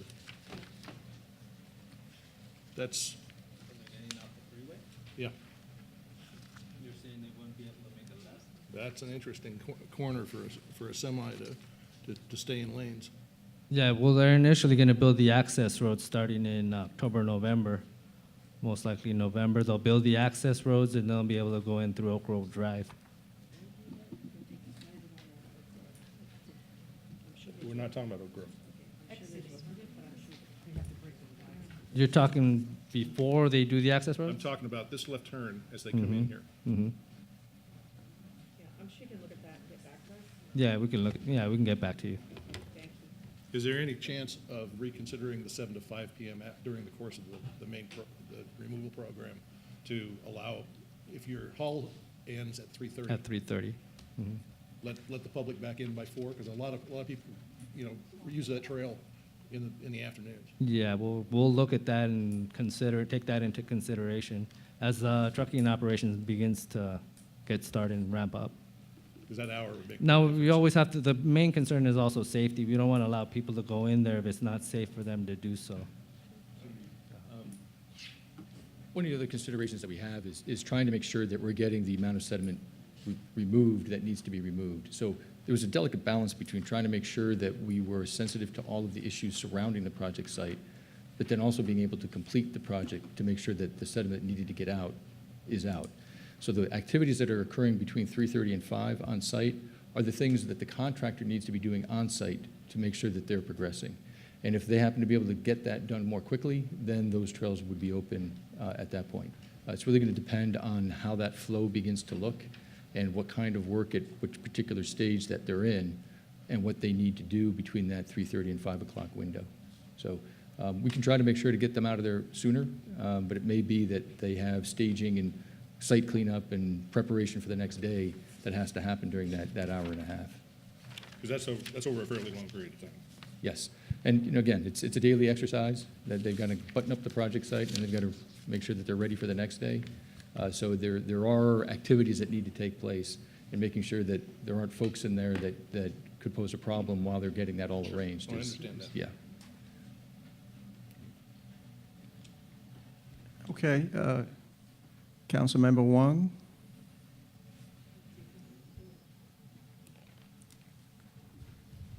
Hi. It's Hey, how are you? awkward sort of talking to the microphone this way and trying to look at you that way. Just on trucks, if we could just clarify. So it's my understanding there's going to be 424 round trips of trucks. 425 is the... 425. That's what they're allowed. Okay. So in that ballpark, that means they're going to go 425 times in and 425 times out. Is that correct? Is that a round? Round trip would be in and out total. Right, so it's 425 round trips? Correct. Okay, so that's Yes. 850 times likely the trucks. No. 850 times the trucks will be traveling on the streets, either in or out. It'll be 425 in and 425 out, right? No, it's a round trip. So 425 will be in and out of the site. That's one. In and out. Right, in So and it'd be out half of is that. one trip. Correct. In and out is one trip. Right. You're doing 425 round trips. So that still means the truck will come. So the truck will see Oak Grove Drive 850 times because it's leaving and then it's coming back. So it seems like if I look at that, if that's true, I don't know how many trucks, we don't know how many trucks are circulating yet. You guys are going to figure that out. Right. Okay.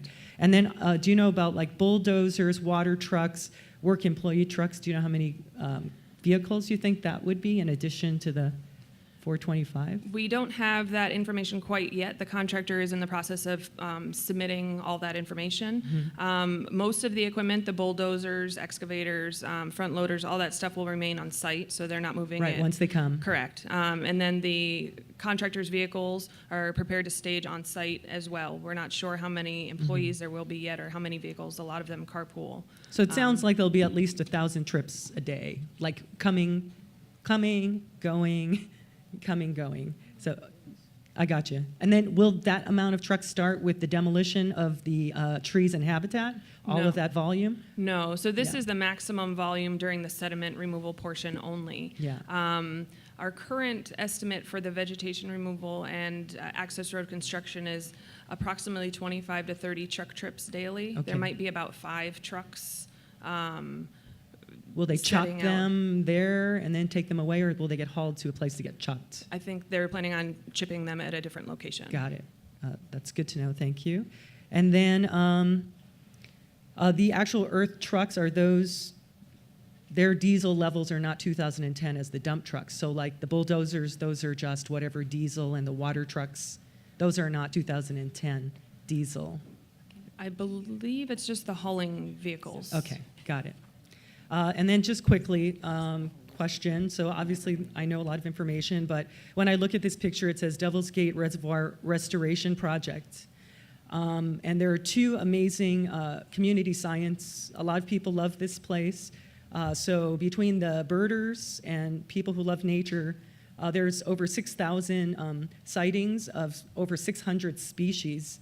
And they're found what I'm calling the heart of the watershed, which is going to be your restoration project.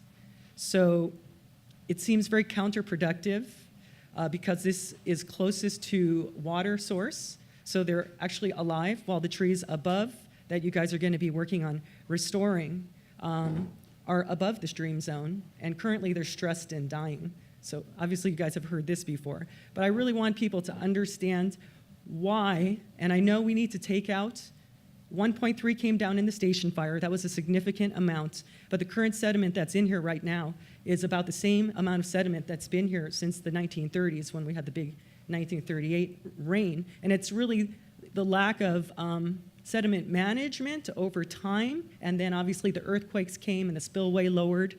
But it seems to me so responsible. And again, there's a lot of Altadenans that have expressed this to me. So I'm not the only one, that there could have been some form of a compromise. This is like a cancer. So you guys are taking out enough to get rid of the cancer, and then you're going to remove more than enough so it never grows back. And we live in Los Angeles where we have very little open space. It's counterproductive to climate change. So why aren't we implementing more nature-based solutions? The county is about to announce their 2019 sustainability master plan, where they're studying biodiversity. This is one of, I have to say this is one of the most biodiverse spots in Southern California and in Los Angeles County. And it's a tragedy. It's a tragedy that we have to create a permanent maintenance area, not just for one storm, but 2, so that it never grows back. And 2 months out of this time frame, if anything grows back, you guys are going to remove it. So nothing grows back in that 50-acre permanent maintenance area. And in here are thousands of species, 6,000 findings, 600 species, from microorganisms to birds to wildlife corridors. And I think your project is really not even being mindful of the actual wildlife corridors that the wildlife uses because they're here. So I know I have to go and people think I talk too long, but the reality of the situation is this is more than enough, and it's really counterproductive since we're in climate crisis. And we can show pictures of water, but we're in a 20-year drought where it rains every 5 years.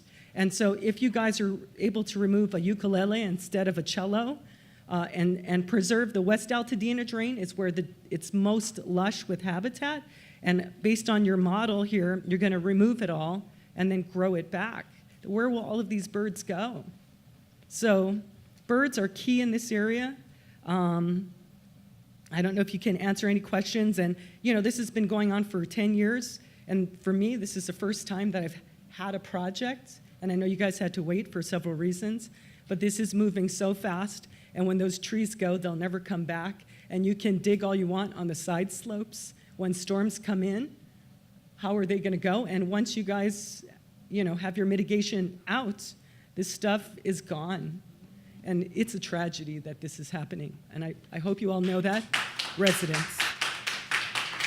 Less is more. Thank you. Okay, thank you so much. And You guys didn't answer that. Is there a nature-based solution, or it's just black and white at this point? You know, There really isn't at this point a nature-based solution. We've looked at this. We have tried to modify the project scope to be as sensitive as we can to the habitat that's there. We've added mitigation to try to address those issues as well. But at the end of the day, work needs to be done in order to preserve the flood control capacity and provide the protection of those people living downstream. And after 10 years of effort, this is the project that we have. Got you. Well, thank you so much for your time. And one last thing. Again, these trees are also, they absorb CO2, they produce oxygen, they filter stormwater contaminants, and we have piled up a lot of storm. So saving some of that would save us. This is a public health issue of air quality and noise pollution that causes disease more so than the risk of 2 big floods. Thank you. all right. Okay, again, we do have your information, and if anyone needs to contact you, then they can contact you. So thank you so much for coming. Thank you for your time. All right. Were there any comments? Okay, good. All right, moving on to the committee reports, and Councilmember Markison's on Land Use Committee. Yes, the Land Use Committee met 2 weeks ago, and one of the items on our project list was the project at 183 to 205 East Palm Street. The committee discussed quite a lot of information regarding the project. We had public comment. A number of people made public comment on the project. We made a motion, and it was a unanimous decision to recommend to the town council that the project be recommended for approval down to regional planning with conditions. We have a long list of conditions that that Billy worked with the county on, about conditions that we thought that we could get them to approve and support. In the last 2 weeks, we've had a number of conversations with regional planning, and I would like Billy to read the original conditions into the record, but also what we are going to recommend is that we also send down as conditions all of the items that are on the spreadsheet received from the neighbors. So Billy will have a motion to this effect, and we can answer questions, but those requested conditions from the neighbors, that has been distributed out to the town council over the course of the last couple of months, I guess. And the conditions that we discussed at land use were sent out as well. So where we are with the project is that from an Altadena Town Council perspective, the recommendation is going to be that we send the project down with a letter outlining everything we've done on the project for neighbor public comments for residents. And then also that we will include the conditions that Billy and Okorie as census tract representatives worked up for the project itself, and then also recommend that we include the neighbor concerns and requests as conditions. The caveat to all of that is that the county will decide what conditions they will and will not do, but sending them all down as requested conditions from the Altadena Town Council will let them know that it's important to the community and the residents surrounding the project that those be at least submitted as recommended conditions. So, having said that, most of you are on the Land Use Committee with us. There are a few that have not been. So if there are questions about the project and where we are with it, we'd be happy to take any of those questions. The developers here, if there's anything that we can't answer. But since most of you have been through it already, I wanted to try to streamline it a little bit. So are there any questions from anybody that may not have been at the land use meeting that has questions about the project? I know Billy's been sending out a lot of information to everybody Okay, having said that, what, I guess, Okorie, you can tell me, our motion says that, that we would read the conditions into the motion, but we can read the conditions now, see if there are any questions or concerns with the council, and then just in the motion say, as, you know, read earlier into the record. I need some direction, I guess. What I suggest that we do is we read the conditions and open it up for some discussions for the benefits of those that are not on the land use committee, and then you can take it back up from there. Okay, and then you'll let me know when you want to do public comment, right, on the project? Sure. I mean, the timing of when you want to actually, how many public comments do we have? I want to make sure they have time to speak. 1, 2, 3, 4. Okay, all right, so, Billy, why don't you go ahead and go through the conditions? Okay, I'll read the conditions. I'm going to start with the list of conditions that was approved at the Land Use Committee, the ones that we worked on first. This is the proposed conditions for 183 East Palm Development. Number 1, and I'm not going to go to the reasoning, we can go into that discussion just for time sensitivity. I'm going to read the conditions just as they are. The developer should have number 1, developer should have 24-hour, 7-day-a-week on-site security during the demolition, grading, and construction phase of the project. Number 2, comprehensive noise management and dust management and cleanup plan will be developed, submitted, and implemented for both the demolition, grading, and construction phases of the project. Number 3, the demolition, grading, and construction on the site shall be limited to Monday through Friday from 7 a.m. to 6 p.m. and from Saturday from 8 a.m. to 6 p.m. Sunday and holidays shall have no construction. 4, the developer shall hire a licensed arborist to evaluate the health of all trees on site, and the developer is to work with the arborist to develop and implement a comprehensive tree protection and care plan for each tree that is healthy and will be remaining on the site. The developer shall immediately start the care plan as directed by the arborist. The developer is to have the arborist on site regularly to monitor the trees during the demolition, grading, and construction phases to ensure the tree protection and care plan is being followed. The tree protection and care plan should use the Urban Forestry Program Manual as developed by the County of Los Angeles Department of Parks and Recreation. Number 5, the developer shall work with a licensed arborist or licensed landscape architect to develop and implement a landscape plan that is compatible with the trees that will be remaining on the site. Number 6, the developer shall have a licensed traffic planner submit and implement a traffic management plan for demolition, grading, and construction phases of the project. Number 7, the developer shall ensure compliance with all applicable codes found in Chapter 12.84 of Low Impact Development Standards of the LA County Code. Number 8, the developer shall ensure compliance with all applicable codes found in Chapter 22.52, Part 20 Tree Planting Requirements of the LA County Code. 9, a comprehensive stormwater pollution prevention plan will be developed, submitted, and implemented for both the demolition, grading, and construction phases of the project. Number 10, the comprehensive pest management plan will be developed for the duration of the demolition phases using environmental-friendly pest control methods. Number 11, the developer shall ensure compliance with all applicable codes found in Chapter 22.46.2100 Oak Tree Regulations of the LA County Code. Some of these double up, but I will also read, again, just the condition parts, not the reasoning. There's the proposed conditions from the affected residents. Number 1, healthy oak tree number 14 in diameter shall remain.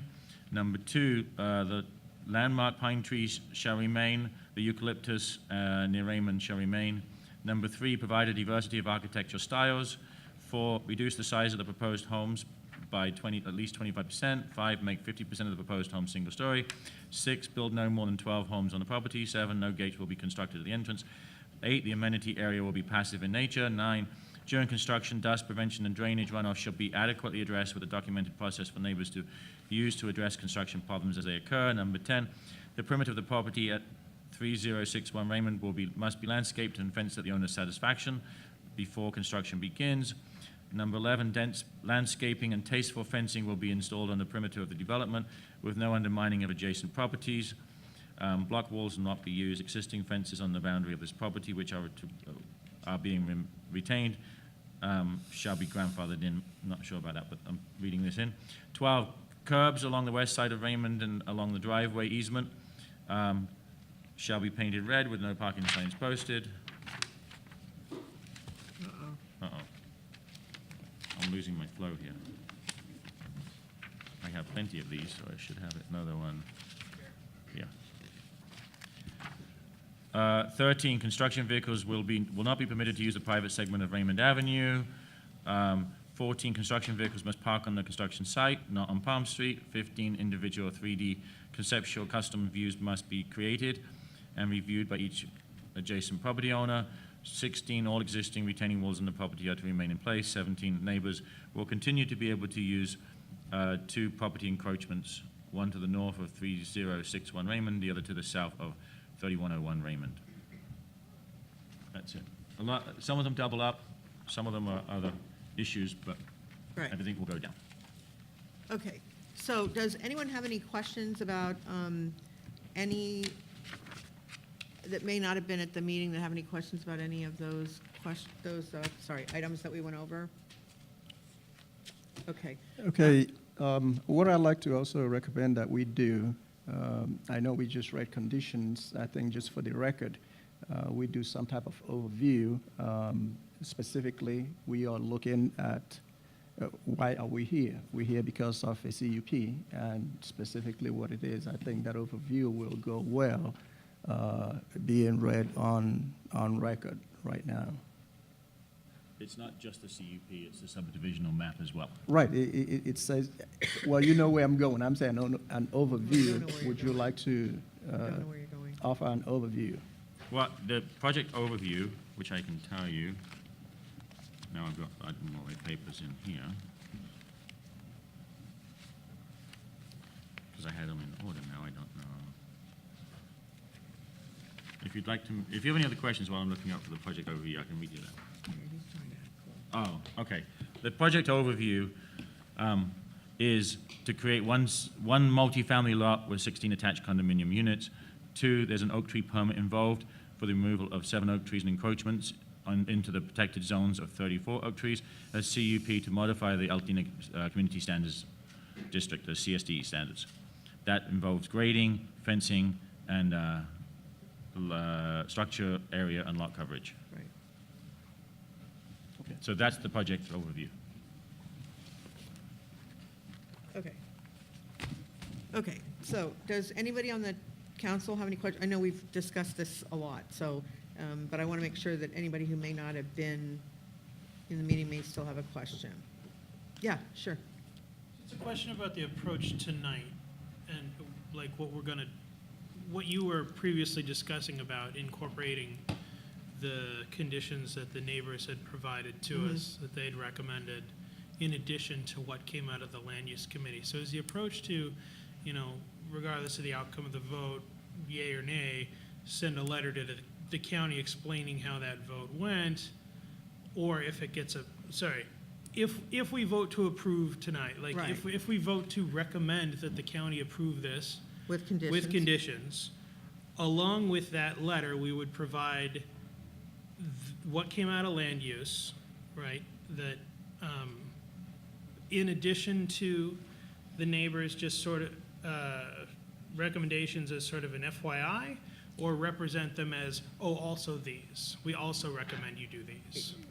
Right, so the recommendation tonight, that is a little different than what we were doing before, but like I said, based on conversations with the planners and some other folks, the reality is that regional planning makes their own decision about what conditions, anything that we send down to regional planning. They make their decision about what conditions they will and will not include in the final CUP approval or denial if it goes through regional planning and is denied. So what we can best do at this point, based on our recommendation, is that based on the discussions in the land use committee and the ongoing concerns of the residents, the surrounding residents around the area, that as in our capacity as our purpose in our bylaws saying that what we are here for is to provide a forum at which the community can give their feedback and then have us gather that information and send it down. Often, we're asking for more than the residents are asking in a lot of projects. This is not one of those. So the best way to communicate to regional planning what the community feedback is to include everything and say, here are all the conditions that we have either developed or gotten from the residents as wanting to be conditions.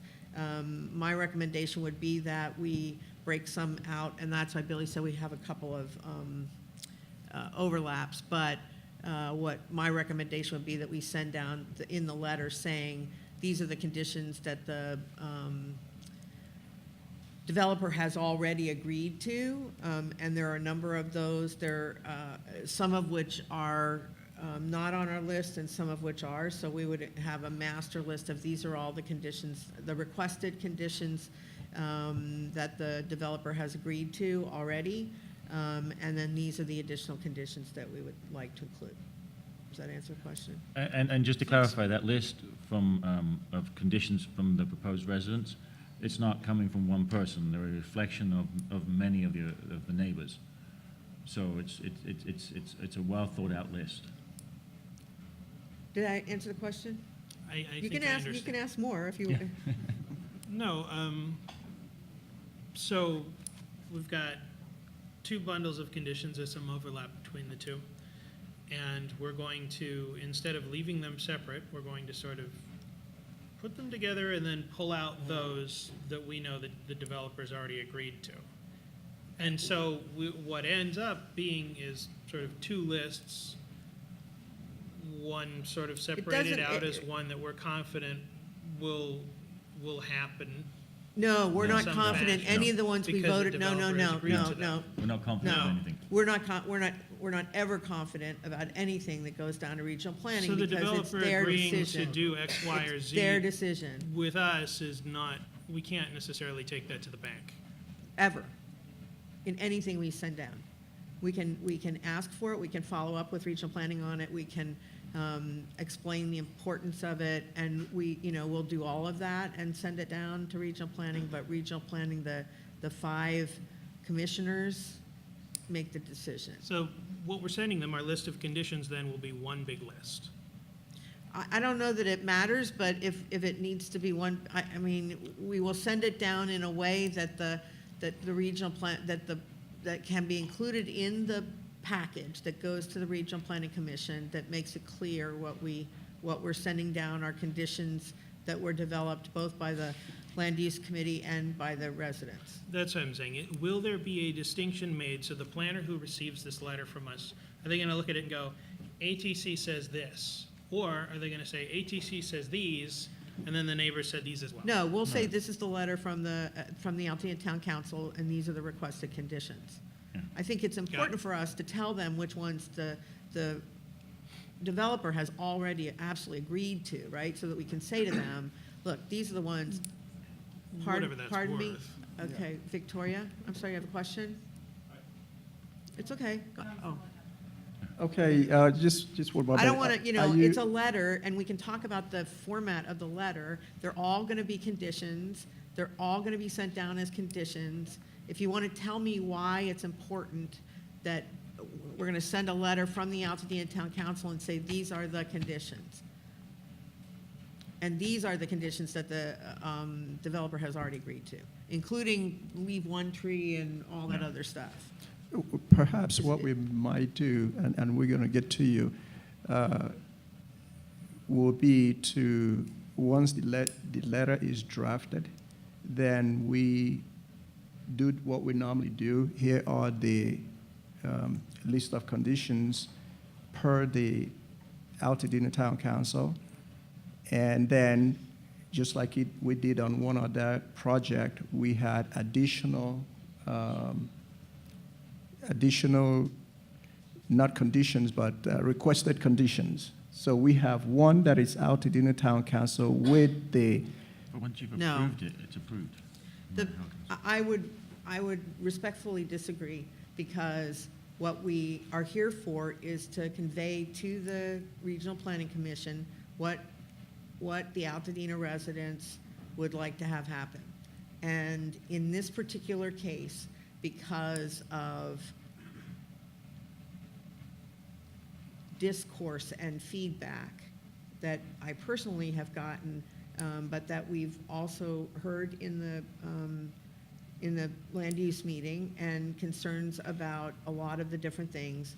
It is, my recommendation is, look, if you want to tell me to do it a different way, that's fine. My recommendation is that the conditions that go down are the conditions that go down from the residents, which is what we do anyway here on town council, is represent the residents. And so that we will send down the list that says, here is the list of recommended conditions. And that the only breakout, if you will, I think would be to let the Regional Planning Commission know which ones the builders, the developers have already agreed to, because those, they will pick and choose. They will make the decision about whether these will be enforceable or not enforceable, but we will have communicated to the Regional Planning Commission what feedback we have gotten from the community on this project. well, I believe we are saying the same thing. Let's say that there are 100 requests that came out of the community or the neighbors, and we had that 100 items, and based on what we have discussed with the developer and the conditions that we believe the Altadena Town Council is backing, then it will be those ones, but they have the whole 100. So we have, let's say it's 20. So we just take the 20, we say that, then we say the other 80, which is the total population of the conditions that are being requested based on the information that Well, is it's really only provided. 17. I think we're saying the same 17. thing. It's really only 17. No, mean, I just It's the gave- majority. I mean, there was times there were two residents who were against the project, period, absolutely against it. They didn't want the project built. There was two residents that didn't want any conditions whatsoever. They just want it built. There's many other choices. These are narrowed down 17 points, from which reflects the majority of the information we've gotten from the residents. Therefore, that's why we're suggesting it should be included, because it reflects the majority of choices, not individual. So if it was 100, this is like the 17. Let's put it that way. Okay, Right. so And let there me are just- 17, which right. is the population. 17 is the total, based on what was extracted. 17 that we plus. received, plus the ones that we worked up at the meeting. Plus 11, Plus Okay. 11. so 28. Okay, we are saying exactly the same thing. Okay, all right. Let me just say, for those of you that were not at the meeting, one of the things that we discussed at the land use meeting was what we would do if we asked regional planning to deny the project. That was part of the discussion that we had. And the answer to that is that we can, in fact, we have the option to send a letter down to the Regional Planning Commission saying that we recommend that the project be denied. That's we always have that option. What will happen in that case is that it will get approved by the Regional Planning Commission, because there is no overwhelmingly compelling reason to deny it in their minds. And they will approve it with no conditions, because they won't have our conditions in front of them. So I just wanted to say that to everybody, for those of you that may not have been at the meeting. That was part of the discussion as well. And so the risk then of sending down to requesting that the project be denied is that it will not be denied by the Regional Planning Commission, who are the ones that make the real decision, right, everybody? And that they then would not have any of our conditions even in front of them. So that was why the project went through, recommended with conditions from the Land Use Committee to come here.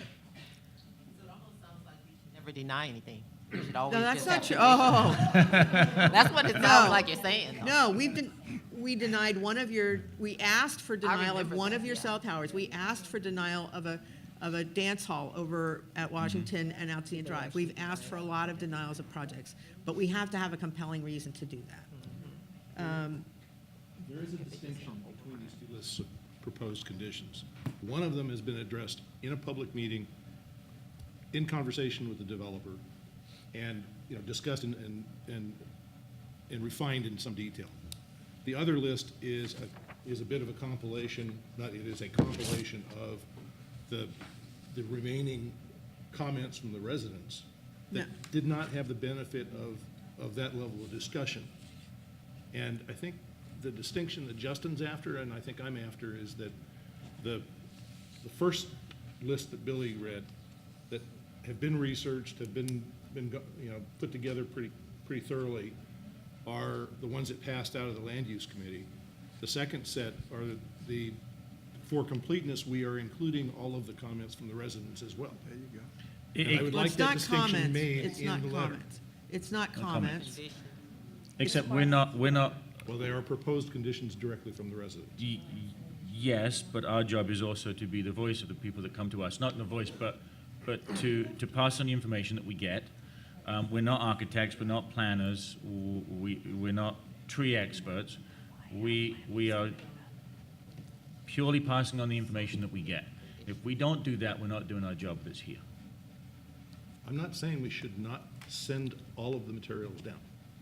I'm just. I think the that, the distinction of how much discussion we've had about. Well, we're discussing, well, we have discussed over the years, that list has been around for years. So I don't have the benefit of that 10 or that's 15 correct. years or That's- however long that's it's been. 10, but on this particular project, yeah, it's like 4 or 5. But, so, we've had the list for quite some time, and we have discussed it, and the list has been discussed with Billy and Okorie quite a lot. I don't have a problem, what I don't want to have happen, however you want to have this sent down is fine. What I don't want to have happen is I don't want the letter to go down looking like we're saying to the Regional Planning Commission, who are people with real jobs and real decisions, that the town council only really wanted you to do this, but we added these other ones in from the residents. That's not what the letter should say. And I don't think anybody here is suggesting that that's what the letter said. I'm not sure that's true. I'm just going to say that I agree with Jeff and to some degree what Justin was originally proposing, which is if we go through the process of land use review and land use through its iterations, and there were multiple meetings about this, both in public and with the census tract representatives. If we come together and in concert determine these are the conditions that we are going to place on this CUP and recommend for approval, that's one thing. But then why bother going through that exercise in filtering things if we're going to put all of it out there? Why, I guess that's my point. Because in the end,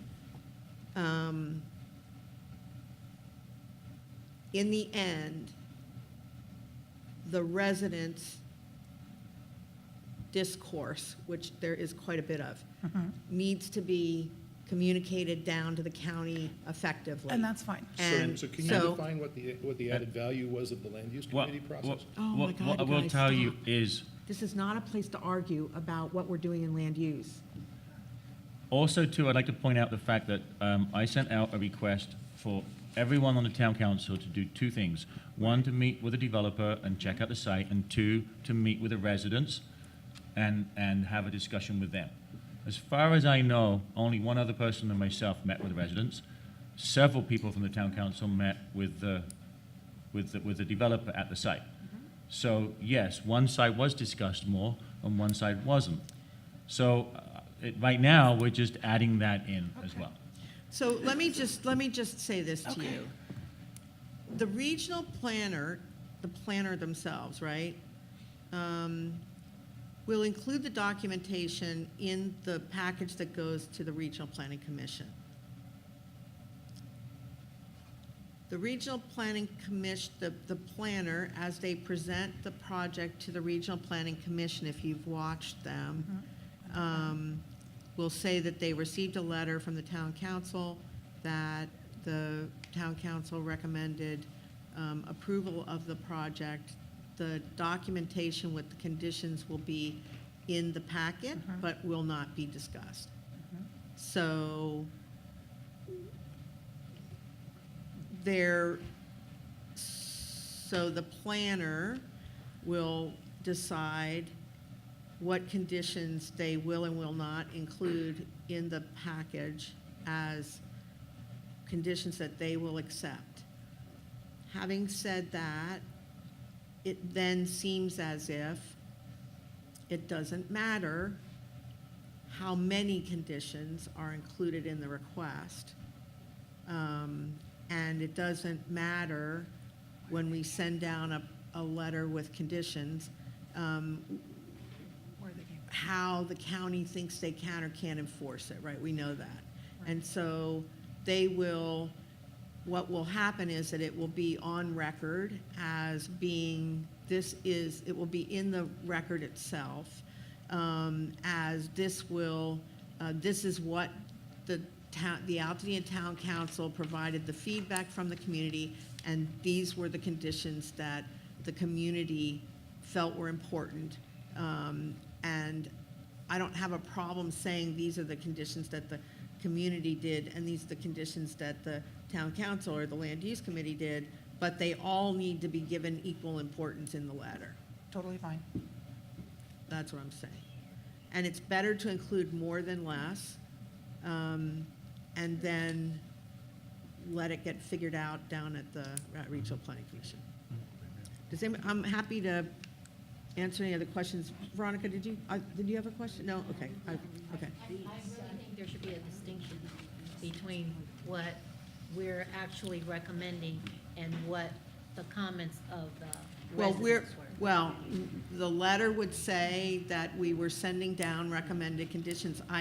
If you want, We don't need to keep if you going want on to send about this it. back to land Very use so that we can discuss the document that's been out for approval or for review for quite some time, we can do that. And we can worry about the wordsmithing when we get to write the letter. And if you want me to, I'll write this letter. I've said all along that I'll make a letter 10 pages long if that's what we need to do to get the whole picture down to regional planning. Well, also, just to be very clear, I like to kind of drill things to the numbers. The CUP part of this project is really what the Altadena Town Council is looking at. And I'm going to go specifically under the Community Standard District for Altadena. That property, they can build up to 9,000 square foot structure. Isn't that what this is all about? Yeah, That's one. They have the 183. CSD does not cover this kind of a development. Correct. So that's why we are dealing with this CUP, because the two properties, when you actually look at it, you're looking at about 18,000 square foot that can be on that property. But they have You said somewhere 18, around 40, 18, right? 18,000. 18, right. Now, they have, the proposed project is 40, excess of 40,000. So based on the CSD, it doesn't add up. It's okay. Okay? So that's really what we are looking at. No. But we have looked at that, for this to happen, there seemed to be some, 9,000 square foot. Something. 9,000 square foot for a single structure is on a single lot. It could be a 5,000 square foot lot and you're building a 9,000 square foot house. That's what the CSD quotes. It does not, the CSD was created, should I say, a mistake was made, but didn't include large parcel properties. So it's a single house on a single lot is a designation of 9,000 square feet. If this was 6 lots, you could do 6 times 9,000. You could do 16, if it was divided up 16 lots, it could have 16 times 9,000. So it's not a question of whether you can build up to 18,000. There was a mistake with the CSD, and this is more of a designation acknowledgement than acknowledging 9,000 square feet per structure. Yes, Yeah, we we- did. we- We talked we about ta- It doesn't really treat subdivisions. no. However, Right. under, It's not really under regulations of the county, and because I don't have it in front of me, so I'm quoting, structure to lot size ratio should be no more than 23%. And this Okay, is lower. and this is about, I think it comes out at 23.5%, something like that. So it's a designation of, it's acknowledging the designation as opposed to what the CSD didn't include. So, Okorie, I'm not We- quite we sure are what like- you're, where I'm going at is, at this point, I keep hearing the comment that we really can't do anything. well, Okay, let me finish. And yes and no. The CSD states that, and that's why they come into Altadena for that. So the developer can put, there are 2 properties there as it is, aside from subdividing it into whatever numbers that they want to subdivide it to put up to a 9,000 square foot on each one. That is not what is being done here. It's not a subdivision into different lots. It's one lot as it is, 9,000 square foot, and a second lot that they can build. If they want to build 9 at 1,000 square foot each, they can do that. And that will still fit in within the CSD. That's not what the developer wants to do. So I don't want us to confuse this in a different way. That is the reason why this project did not go forward. They need Altadena Town Council and also the neighbors to be able to put, come to some type of understanding for this to go That's not the reason why this hang project on, moved hang forward. on, hang on. I don't, It was a okay, and subdivision so map. that, hang on. So the point of your comment is what? Hang on. The point of my comment is that the town council, based on the CSD, can 100% rely on that and say, you recognize that it doesn't work, we want to stick to that. And then they make the decision. However, that's not what is of best interest to the community and also to Altadena. They want to work together. They want the property to be developed. That was the reason. One is that, again, there has to be some type of negotiation in the process. What we had not, what is not included in the CUP are the conditions which will be secondary. One of them is the bungalow request, that some of the neighbors were asking for. So. We don't have a bungalow request on this. No, they're saying it's a single story. That's Okay, what it all is, right. a single story. So that's where negotiation come into play. So that's not something that the town council is considering. So when we say we can't do anything, I don't think that's Well, I've not said we completely- can't do anything. I've said Correct. we have a list of conditions that we know the builder has agreed to, that we think for the most part the county can enforce. And we have a list of additional conditions, some of which the county will accept and some they will not. But they are items that we have discussed at length in the land use meetings. And our recommendation is that they also be sent down as requested conditions. That's all. I also want to stress, we're not here because of the CUP. The CUP would not exist if they weren't requesting a subdivisional map. We're here because the project overview, as the one that I read into record that you handed me, the project overview is a request for a subdivisional map to build these homes. Without that, there would be no CUP. So that is the first part of the project that's coming to us. It's not the CUP and we can, it's only these things. The primary portion of this project is the subdivisional map. So when you're saying that we can do this with the CUP or we can't do this with the CUP, no, it's primarily for the subdivisional map. In other words, the other things that are on the CUP are there because there are problems with this particular piece of land and the CSD is really what it is, right? So it's the subdivisional map that is driving what we're here for, because if the CSD covered the way it should do, we wouldn't even be talking about that, right? We wouldn't be talking about the 9,000 square feet or all that kind of stuff. And so back to we all know that when we get a CUP in front of the town council, that there are other things besides just the scope of the CUP that get opened up, like for example, when we did grocery outlet, and the CUP was just for us to approve them to serve alcohol, right?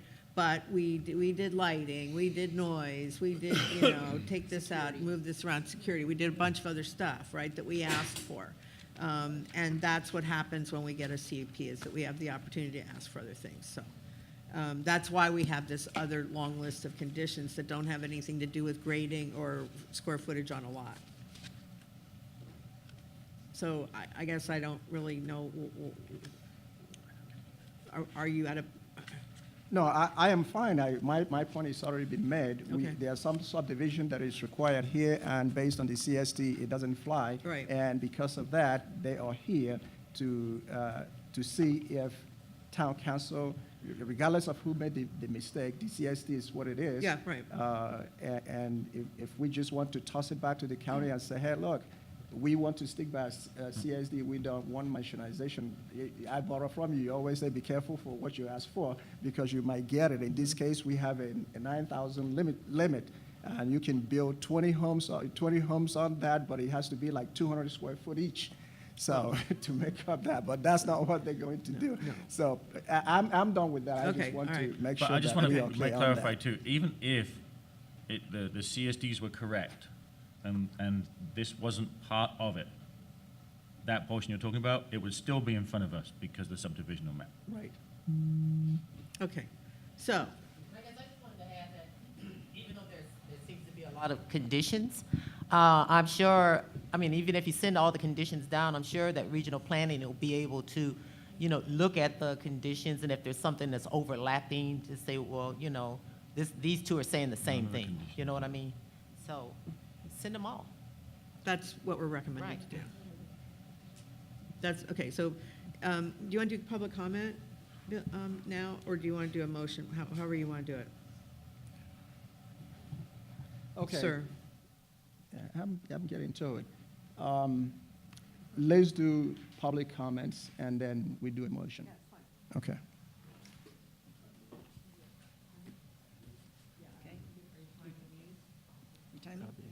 Oh. Please. Okay. Stephen, it's your time. Well, since it's only. 20 minutes after 9, we still have other pieces of the agenda to do. We have to be out of here in 35 minutes. I'll be So are you real going to short. are you going to? Yes, 2 minutes. Okay, 2 minutes. I'll be real short. Thank you so much for listening to me and just listening to you all. You already have all of the conditions anyway. But like I said, my name is Steve Sims. I've been a resident here for over 40 years, and Altadena is a great place to live. I'm in the Sparks neighborhood, and my property is adjacent to the property at 183 that you all have been discussing. I would like to first thank Victory Contractors for their commitment to hold to the character of the community by saving the trees. First, they were going to just save the oak trees, but they've committed to working and trying to save all the trees on the boundary line. That was one of the main reasons for a lot of us on our side, because we have a lot of trees and you can't even really see the property adjacent to us. And if they took those trees out, then you'd be able to see those buildings. So Victory has committed to holding to that, which holds to the character of the neighborhood. And I would just like to thank them for that. My second thing is continuing to hold to the character of our neighborhood is to reduce the size of the homes, and you guys also have that. Because 3,000 square foot homes does not fit the character of that particular neighborhood, our neighborhood.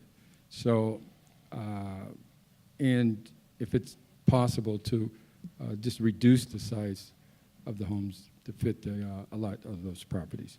So thank you for listening to me. Appreciate it. Thank you. Ernesto Benavides. Thank you. I'm close. And you close.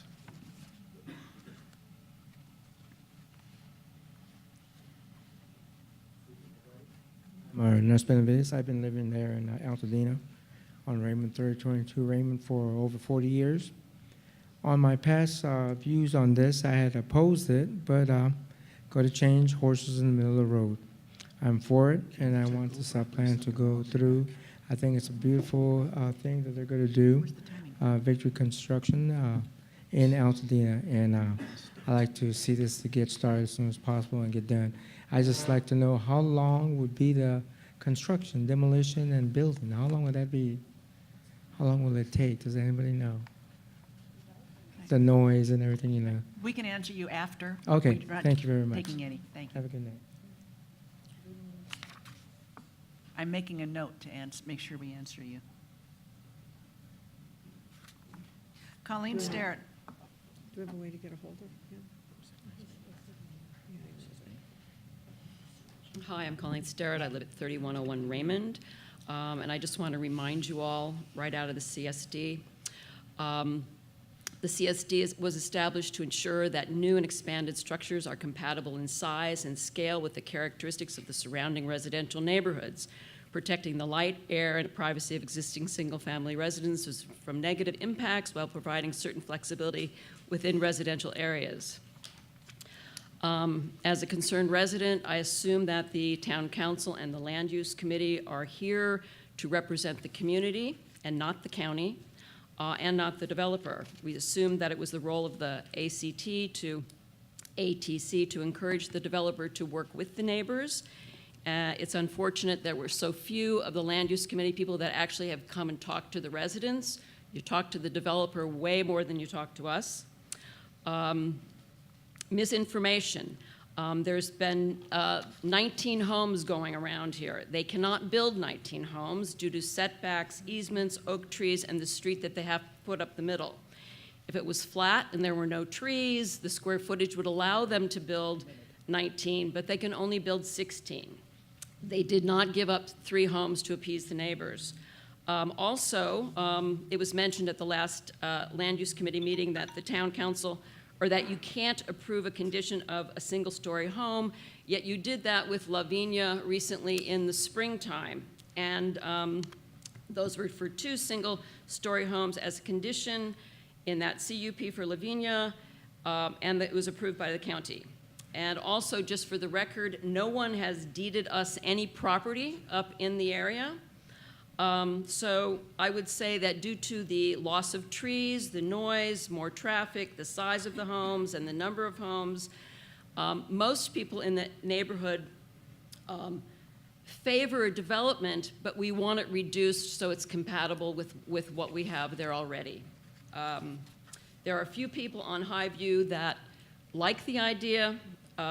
Most do not. This is a precedent-setting development. Whether you believe it or not, it's a precedent-setting development for Altadena, not just for our neighborhood. And we're going to be living with this long after the developers have left with their money that they've made off of this project. So we'd like it done right. And it's kind of ironic that we got this big proposal for Devil's Gate, because I feel like it's a gigantic version of what's going to be happening in our little neighborhood right next door to me. Okay, thank So, you, thank you, thank you. Nancy Rothwell. Yeah, now we'll do 2 minutes. Thank you. Hi there, I'm Nancy Rothwell, 3100 Raymond. Lived there for close to 40 years, not quite. Again, to repeat what I said at land use, I want to thank everybody who has worked on this. I know certain people have a really lot of hours in it. This has gone on for years, literally. And I know some of you are new. A lot of you know who I am. Getting some laughter here. When I first came to town council, it was in 2010, over this property. This is amazing. It's 2018 right now. Gino Sund was the chair of the Altadena Town Council, and Brian League was the chair of the Land Use Committee. Who remembers these people? Yeah, a couple of handfuls. All right, and it was a school that was involved, but it wasn't Arroyo Pacific Academy. It was El Mansour. Amazing when you look back at how long this has gone on. Thank you tonight for your comments. Thank you for showing that you are actually doing what the town council says they're supposed to do, is listen to the residents and reflect to the county. Be the eyes and ears of the residents. Okorie started out, he's not even wherever he went, he started out his chairman's report and said, we need to be the servants of the community. That's what he said, chairman's report. Dorothy, when she was talking about the Hahamonga, she said, when those trees are gone, they just won't come back. One of the requests of the residents in that list of 17 conditions that have been proposed by multiple residents, not just one, save one of those oak trees. If a smaller house were built on the site next to that second largest oak tree on the property, that oak tree could be saved. All right? Just kind of listen to this and, you know, do your due diligence. And we as neighbors appreciate all of the time that you have spent on this. We think it's kind of going to wrap up here, hopefully. But thanks again for all of the effort and all your thoughts and concerns. Thank you. That's all the public comment. Okay.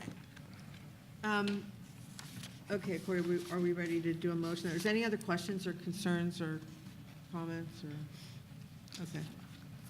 Yeah, any more comments?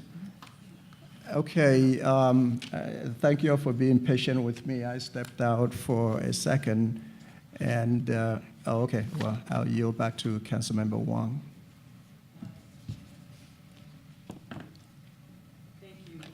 If someone could just answer, either Diane or somebody, but so Colleen had mentioned that 19 homes can't be built, and then maybe Billy might be able to answer this, but I think a lot of the voices were less homes, smaller homes, single story. So how is that information getting to the county? We read it, it's part of that document. We just read it, we just read it with the conditions. Right, but it still says 19 homes. No, we just read the conditions. 16 homes. No, we just Oh, it read the says 12. conditions. So the conditions will say 12 homes. We said, we just read the conditions. Okay. whenever. Yeah. Thank you. Yeah. I'm a says- visual person. Oh, sorry, yeah, it's, yeah. Thank you. Okay, anything else? Okay, you want to go ahead and read your? Okay, in the matter of, Just hold on one moment. I yielded to her. Oh. I was making a comment. So again, a little sidebar there. After looking at this, I did reach out to the developer, and I asked if consideration could be given to a single story instead of all two-story structures. So that's a little bit tentative now. They're going to kind of huddle together and see if there's a possibility. So I'm not sure how we're going to proceed with that. Well, we can add, well, I don't know that they're gonna paint a curb red either, but that. No. I mean- I'm That's up to county, speaking, that's not I us. don't We want to don't make it enforce anything. as a very simple thing. That is something that is major. So, Well, I know what. they need let to me- work let- it out with let the me- county, Let me Okorie. finish. So, again, We've said, It- look, it's- we have said this, look, we've said this 5 times, 20 times. The county has requirements. The county only has to make an applicant comply with the requirements. okay, And hold so- hold on, I think Well, there then are finish. there are certain things that are by right. There are certain things that someone can legally do or push their way to do. But that doesn't mean that they have to do it. That's right. So That's right. that's where a negotiation or some understanding come in. Okay, they don't have to do. Let me finish. You know, I Well, don't want okay, to be finish stuck then, on please. this. Finish. So even if they could do 21 units, they may decide to do 8. Okay. So there is some give and take shifting because we are making it's a big decision. The CSD spells this thing out. We either chime in now or the county chimes in. But I can tell you if the county just chimes in and make a decision ignoring this, there may be, I'm not sure what might happen, but there may be some additional pressure somewhere. So that's why it's best the developer, the neighbors, the Altadena Town Council to be able to see if there's a little move. Because nothing has moved in over 2 years. It's always been this and the community saying this. So there may be some room for some, maybe a single story now that we are down the wires. That was the reason why I stepped out to see what we can come up with. Okay, so ourselves. what we have what the town council has in their requested conditions, based on what we've talked about tonight and what we would be submitting, has a request in there for some of the buildings, or all the buildings, I guess, to be single story. So what comes out of the Regional Planning Commission, they will not schedule a hearing until they know that they have all of their ducks in a row. And so we know that there has been an agreement between the developer and regional planning to make 16 homes. We're going to send down a request that says 12. And so that, I've heard the Regional Planning Commission negotiate how many houses were going to be on a lot in the meeting with the developer. I mean, they do that too. So I don't know if what you're asking us to do is to delay a vote and send it back to land use so that they can negotiate this. Maybe they're going to be single-story houses and we would change our condition. We already have a condition going down that says single-story houses. And the only other thing to do then is to not vote at all and to see if the developer is going to work it out with the community to do fewer houses. I mean, nothing that we're doing tonight is etched in cement, Okorie. So, I mean, we know they're doing 16. We know they've agreed to 16. We know that whoever you want to ask, we know that they could do 19. They're doing 16, and we're going to send down a condition that says 12. Okay, I've had conversations that at this point, it's very unofficial that I cannot share, okay? But there are 2 things that are of interest to every single person and within that borders this, most people, the critical ones. And what I'm hearing is that a single story, as well as, which may bring down some of them to a little lesser square footage, is a possibility. Okay, I would like to make Okay. a motion that we table this item until our November town council meeting. Because Is there- is we're there not, a because second to we're not gonna get anywhere tonight if what you're saying is that you wanna hold off on, because there are discussions going on behind the scenes about the size of the buildings. Okay, so there's no second, so. Okay, so it's been motioned and properly second to table this until the land use is. No. Oh, no land use, it will come back. What's the motion? My motion was that it be tabled to the November town council meeting. There is no November land use meeting, it's voting day. Okay. So that it would come back to So the town. there's been a motion to table it to the November town council meeting, and it's properly seconded. And I would say, and the motion, I guess, should include saying that, based on possible changes to the agreements between the developer and the residents, that we want to table it. Okay. Yeah, this has to be a discussion between the neighbors and the developer, Right. not us. Right. This Correct. is not us talking about it. Right. This is between the developer and the. Okay, residents. one moment, I think I yield to the developer.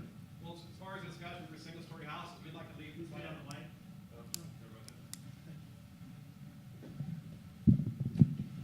That's better.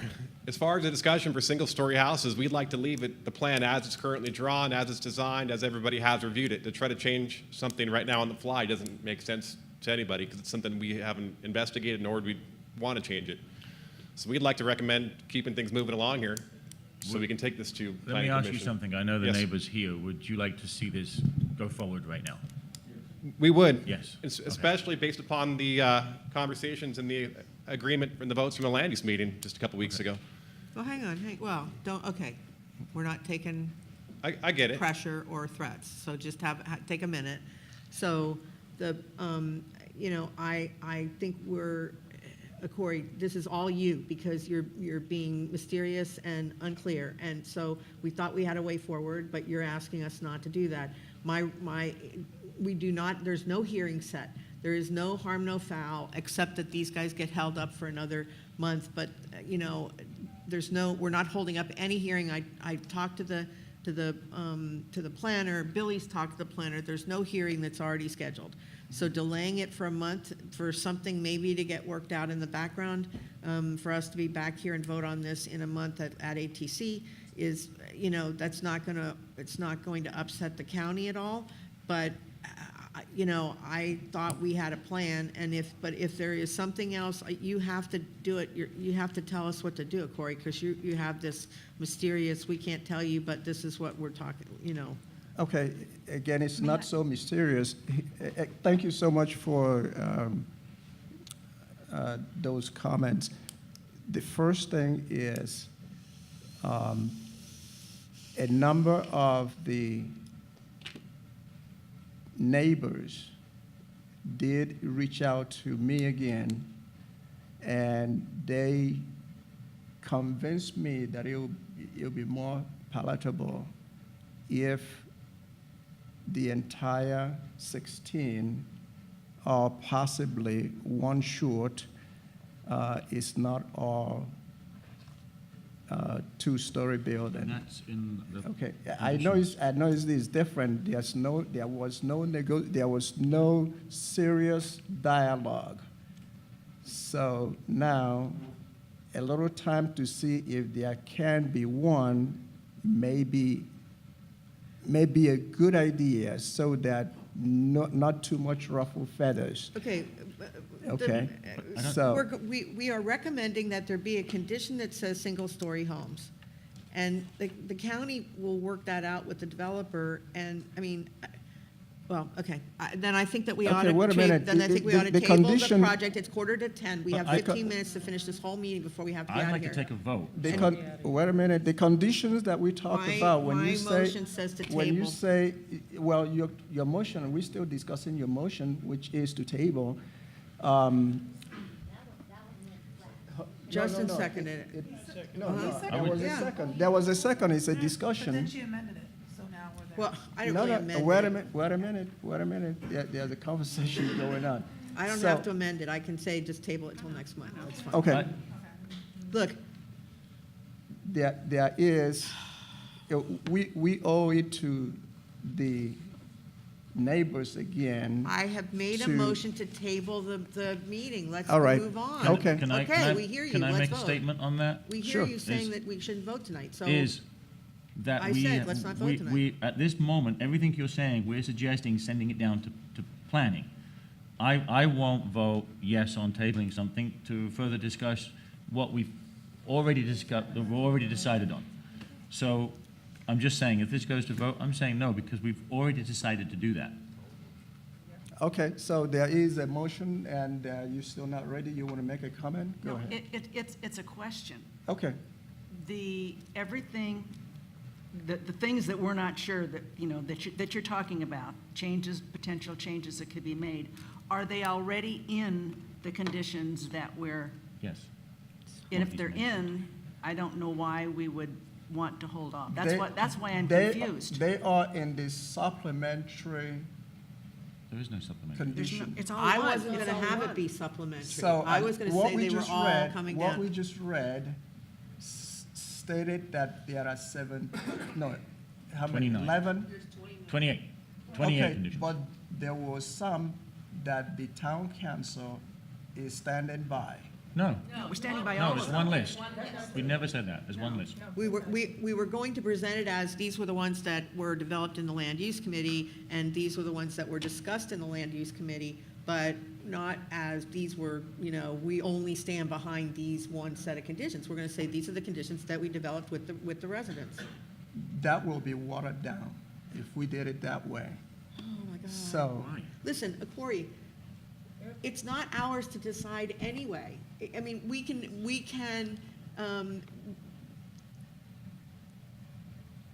what's gonna be worked out, either what we're gonna do, guys, this is my recommendation. Either what we're gonna do is vote on the project and including all the conditions that we're gonna put on there, and send it down to the Regional Planning Commission with our recommendation that it be approved with conditions. Here are all the conditions that we recommend.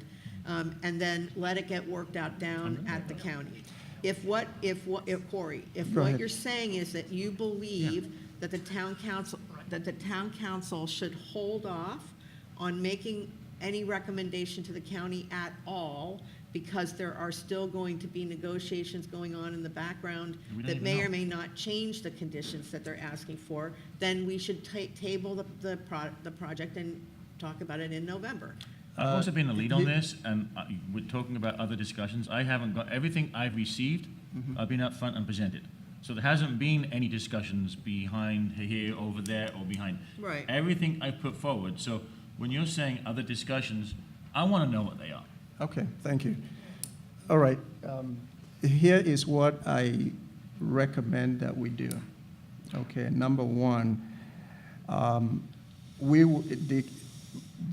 some of the neighbors would like to see on some of the conditions, we said it has been agreed or the developer said okay to that.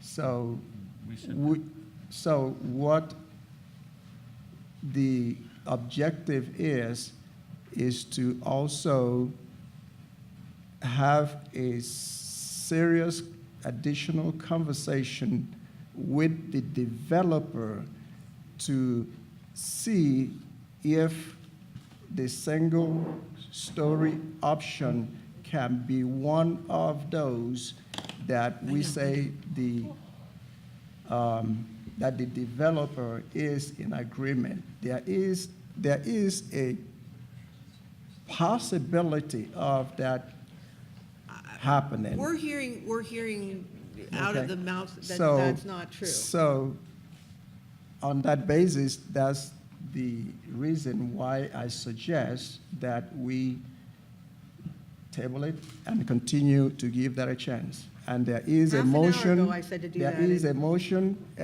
there is a motion on the table that is properly seconded. If there are no additional discussions, I would like to take a vote on that motion. Okay, so I'd like to take a vote on a motion to table it and continue at the next town council in Okay, November.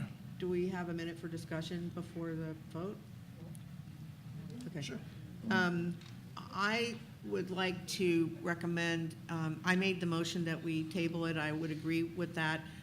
We are not going to upset regional planning, and it will, while it seems as if it's dragging on, and it doesn't say that we are going to make you do one thing or another from a developer perspective, what I'm hearing from Okorie is that he has gotten feedback from the community that this is an extra important thing that they take another minute to look at with the builder. And if that's the case, then we ought to give them time to do that and table it until the November discussion. Now, having said that, the November discussion should go really, really quickly, right? Because we've done this for an hour. I'm still questioning is that, as the lead on this, how I don't know who those neighbors are. You'll keep saying that you've heard these things, but if you heard them, you need to get them to me. So you said that you've heard this as things have been spending, discussions that happened. They need to come to me prior to a meeting, especially when we're on an active vote. And you are very, very correct. I think, well, Billy's gonna get a status. I'd like to call the question. Okay, so it's been called to question. All in favor? Aye. Aye. So, okay, raise your hand. I want. Okay, so that was like Robert's Rules of all Order in stuff, favor, saying that they wanted to take a vote. All in favor Okay. of So this is the vote. tabling it Tabling until it the till next November. Altadena Town Council meeting, which will be November. So I'd like to see your hands up. Okay, It's 1, better 2, for everybody. 3, 4, 5, 6, 7, 8, 9, 10. Okay, anyone opposing? Well, they, Okay, yeah. so, Count that again.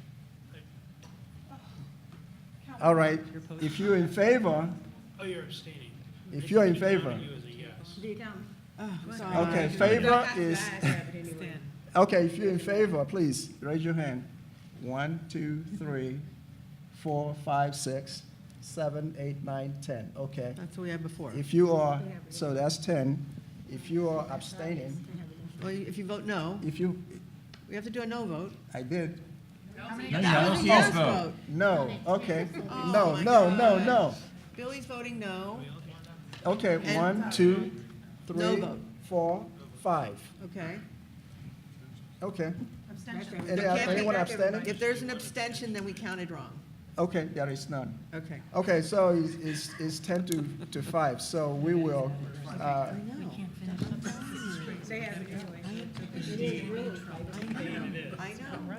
know. okay. I'm not done yet. Call the meeting. We can't do this because she You've got 10 minutes. Wait, she's got 10 minutes. She's got 10 minutes. Okay, we have 10 minutes, 10 minutes. Okay. Okay. Yeah. Why don't you take over? I'll be right back. Okay. As quickly as we can go through these committee reports, I hate to ask, how fast can you be? Safe Streets? Thank you, Vice Chair. So on September 23rd, we had a really cool event at the Bob Lucas Library, the pop-up park. We had a bunch of kids. We had a bunch of adults. We did karate. We had the highway patrol, the sheriffs come. We did a bicycle safety rodeo. We even did a little bike ride, and Councilmember Sanika came, and Councilmember Jones and Councilmember Becerra were there volunteering on the day. Councilmember Robertson, thank you for also your walkability and walk audit, and Councilmember Lee for representing Education Committee. And everybody, it was an awesome day, and we got highlighted on the Go Human page on the really cool thing we did in Altadena. So thank you. Thank you. Oh, and our next meeting, sorry, is the first Thursday, Safe Streets, first Thursday of the month. Thank you. Community Relations. Dr. Thomas? Yes, thank you. I'm going to table most of my report. There's just one thing I would like to say. We have resolved most of the issues at the Sycamore facility, and also the many complaints that we've had about the proposed school closings. I think our education chair will probably cover that for us. So and with that, I'm going to I'll table the rest of mine if it's all right with Okay, you. thank you. Okay, education. Education committee, this is going to be really fast. This isn't even on. So, hi, okay, great. Education committee, I have something important to say. I know you all got a email. I would like to propose that since our cash is healthy, we have $2,920.20 in the Altadena Town Council account. That's a lot of money. And I'm proposing that we give back to the community. And since we are having difficulty with our budget, with PUSD, we have 5 PUSD schools in Altadena. We used to have 10. Now we have 5. And there's even talk about closing yet another one. And there's many reasons for this, but I'm going faster. I would like to take $600 from our general fund and give $200 to 3 of our neediest schools, Elliott, Franklin, and Altadena. And I would like to do that because it's important to show that we support our schools and the children in them. And the schools reflect the diversity of Altadena. And I think we need to give back to the community. We're sitting on some good money here. And it's just sitting there. So I would like to, this is a motion for a vote right now. I'd like to take a vote. Second. All in favor of giving $200 to 3 PUSD schools that are most in need in Altadena? Vote yes. Aye. Aye. How many was that? Opposed, doesn't matter. Looks like- Opposed. 1, 2, 3, 4, Now we're doing them all hand votes? Okay. 9, 10. Okay. Okay, the motion passes. Thank you very much.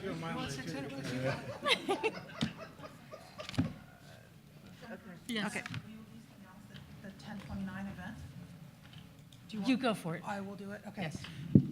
There is an Altadena Public Schools option event being hosted by PEN, the Pasadena Education Network, on October 29th.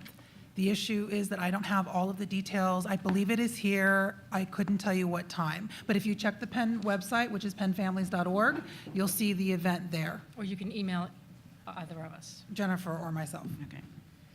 All right, 6.5, the added film committee. You all know that the film committee has been working on lots of stuff for the last year and a half. You will be receiving, the council members, probably tomorrow or the next day, the results of what we've been doing for the last 18 months. We took the complaints from residents. We talked with different members of our different departments in the county to Film LA, in some cases many times to all of these different people, looking for solutions to filming problems. We have a proposal. It's about a 10-page proposal and analysis of everything that we've done. We want to get that to you, and we also want to send it to, thank you very much, Supervisor Barker. But we're going to send it within a day or so, at least to you, with also a copy of the letter that we want to send to the supervisor and have Okorie sign it. So you will be getting that emailed out anyway. And if you've got individual questions that you have, we spend an awful lot of time on that stuff. So if you have questions, please ask any of us or all of us on the committee. Thank you. Okay, thank you for that report. We're on item number 7, right? Okay, Altadena Library. Sorry about that. Hi, good evening. Good evening. I'm passing out newsletters. I know some of you have already been in the library this month and have gotten your newsletter already. I do want to quickly report we did have to close the Mariposa location yesterday due to the power outage, but luckily our Bob Lucas location had power, so they remained on. And I'll just cut it brief and say that for this evening.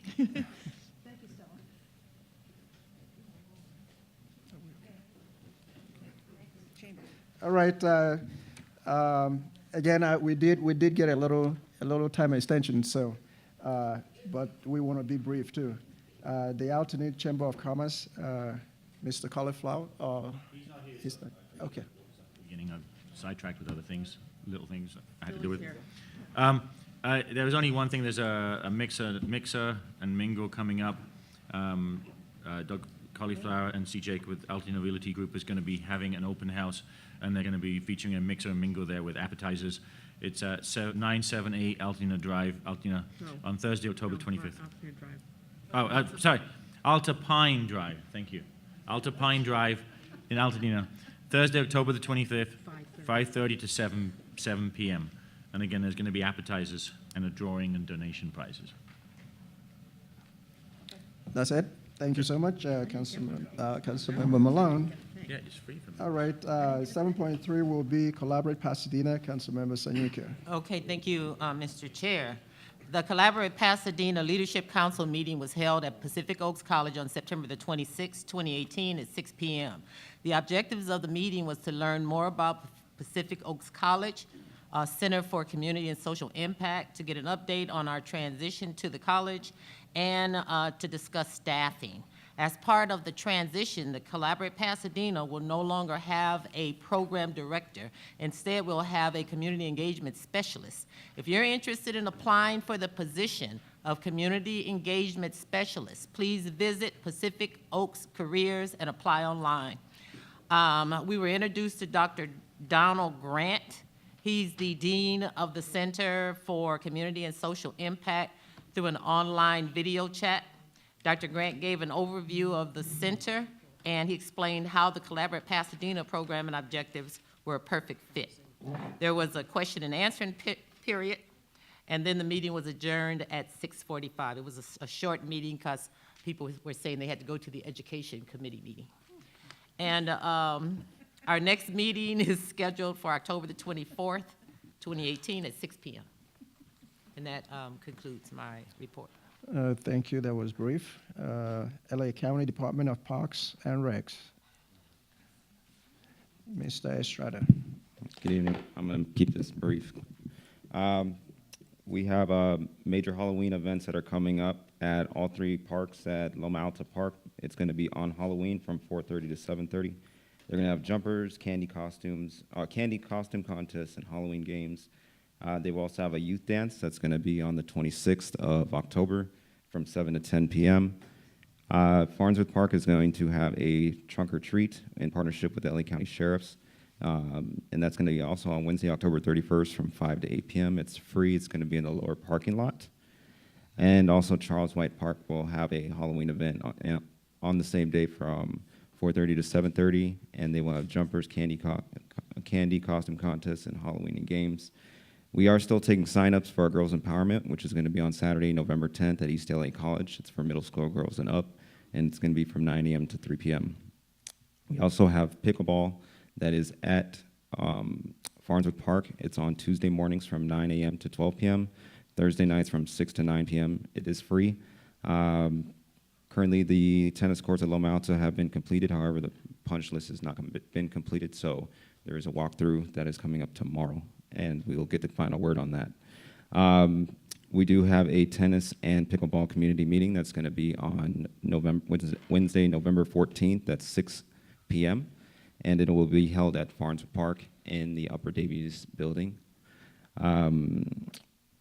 And that completes that. I would like to ask for the future if we could have our community presentations in the beginning, so that way it would help in terms of time, as it's past 10 o'clock and it doesn't help when we have to rush through our presentations. So, and that's for Altadena Library and everybody else. The community's gone by the time we're presenting, and it's not fair to us to wait here for 3 hours. So. Yeah, for the longest time you did come to the meeting. I've only been on the job since April, so, but. Well, for the longest time, we didn't have anybody from Parks, so now that you're coming, we'll be happy to look at it. Yeah. So, and also, we knew that we will have this discussion on this project. We did not put anything else on the agenda until last minute, and they had the Devil's Gate presentation was supposed to be 5 minutes. No, I understand. So, I'm just thinking that it'd be helpful to go right after the sheriffs. Okay. Yeah, Thank you. we hear you loud and clear, and we are making every effort to make sure we get out here by 9 o'clock, but, okay, thanks. Thank you. All right, census tract report, 4601. Just quickly, let me get to my notes. Department of Public Works Road Maintenance is going to be resurfacing Allen Avenue between Altadena Drive and New York Drive, and that is going to be commencing shortly, and by shortly I mean in the next couple of weeks. So residents that are impacted should have received a mailer and should have been informed of the staggered nature in which the project is going to go forward. So just know that traffic is going to be impacted on Allen Avenue between Altadena Drive and New York Drive, probably for the next through year end. As it relates to the most recent windstorm, we had significant power outages throughout Altadena. I was in touch with David Ford multiple times and higher-ups from David's. One thing that has happened since the windstorm is that palm fronds that have been loosened on properties are falling onto the lines, and then that's causing further power outages. So if you have a palm tree on your private property, please consider de-skirting it. And also, if you have fronds that you want to dispose of, they are considered trash. I heard from a VP at Athens today. They can be bundled, no longer than 4 feet-ish, and they need to be tied with rope, and they can be put out with your, they're considered extra trash. You get 4 extra trash days a year that actually goes with the bulky item stuff. So you have to schedule it with the county, but all you have to do is tell them, I've got 6 bundles of palm fronds, and you put them out on Wednesday morning, and when they will come through every Wednesday to do bulky item pickup, they will pick up your palm fronds. I'm trying to think, there was one. This is not my census tract, but they've reached out to me several times. Grocery Outlet, the owners of Grocery Outlet, they are hosting a job fair in Altadena at a TBD location because the grocery store will not be ready. It is October 26th and 27th. Those are Friday and Saturday, and that following Monday, the 29th. They will be hiring 30 to 35 positions for the store, which is set to open December 13th. Grocery Outlet is opening in December. Stater Brothers is opening in November 14th. Yeah, Grocery Outlet, and they would like to come, the owners would like to be here in November, and they would like to supply refreshments and give us a whole update on what's going on at the grocer. So anyways, if you're in the community and you know anybody who's looking for work, there's going to be a hiring opportunity there, and that's it for me. Thank you. 460302. Okay, and I just had, just for the record, I received a concern from a resident in our census tract, and it was addressed to me and my colleague, Dr. Sandra Thomas, and she was concerned about the parking situation in Altadena in general, and in our census tract in particular, and she said that the neighborhood is being overrun by several parked cars.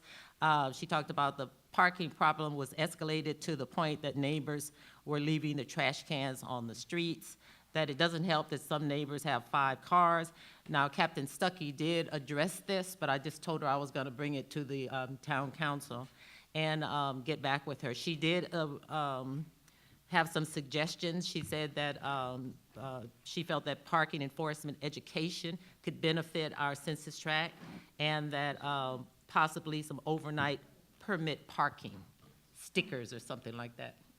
So I just wanted to put that out there. And I will get back with her and let her know that we should contact parking enforcement and the deputy sheriff department. Thank you so much. County will do a thing where you can have one spot in front of your house that's your spot, and you can have a permit to park there. But everybody on the whole street has to agree to that. Oh, okay. Okay. Okay. Over at Domenico's. All right. Finally, just want to remind you of the Highview Block Party, October 27. So High View Block Party. So October 27. So come.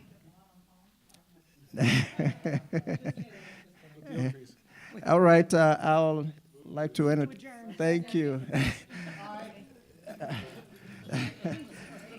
It is 10:10.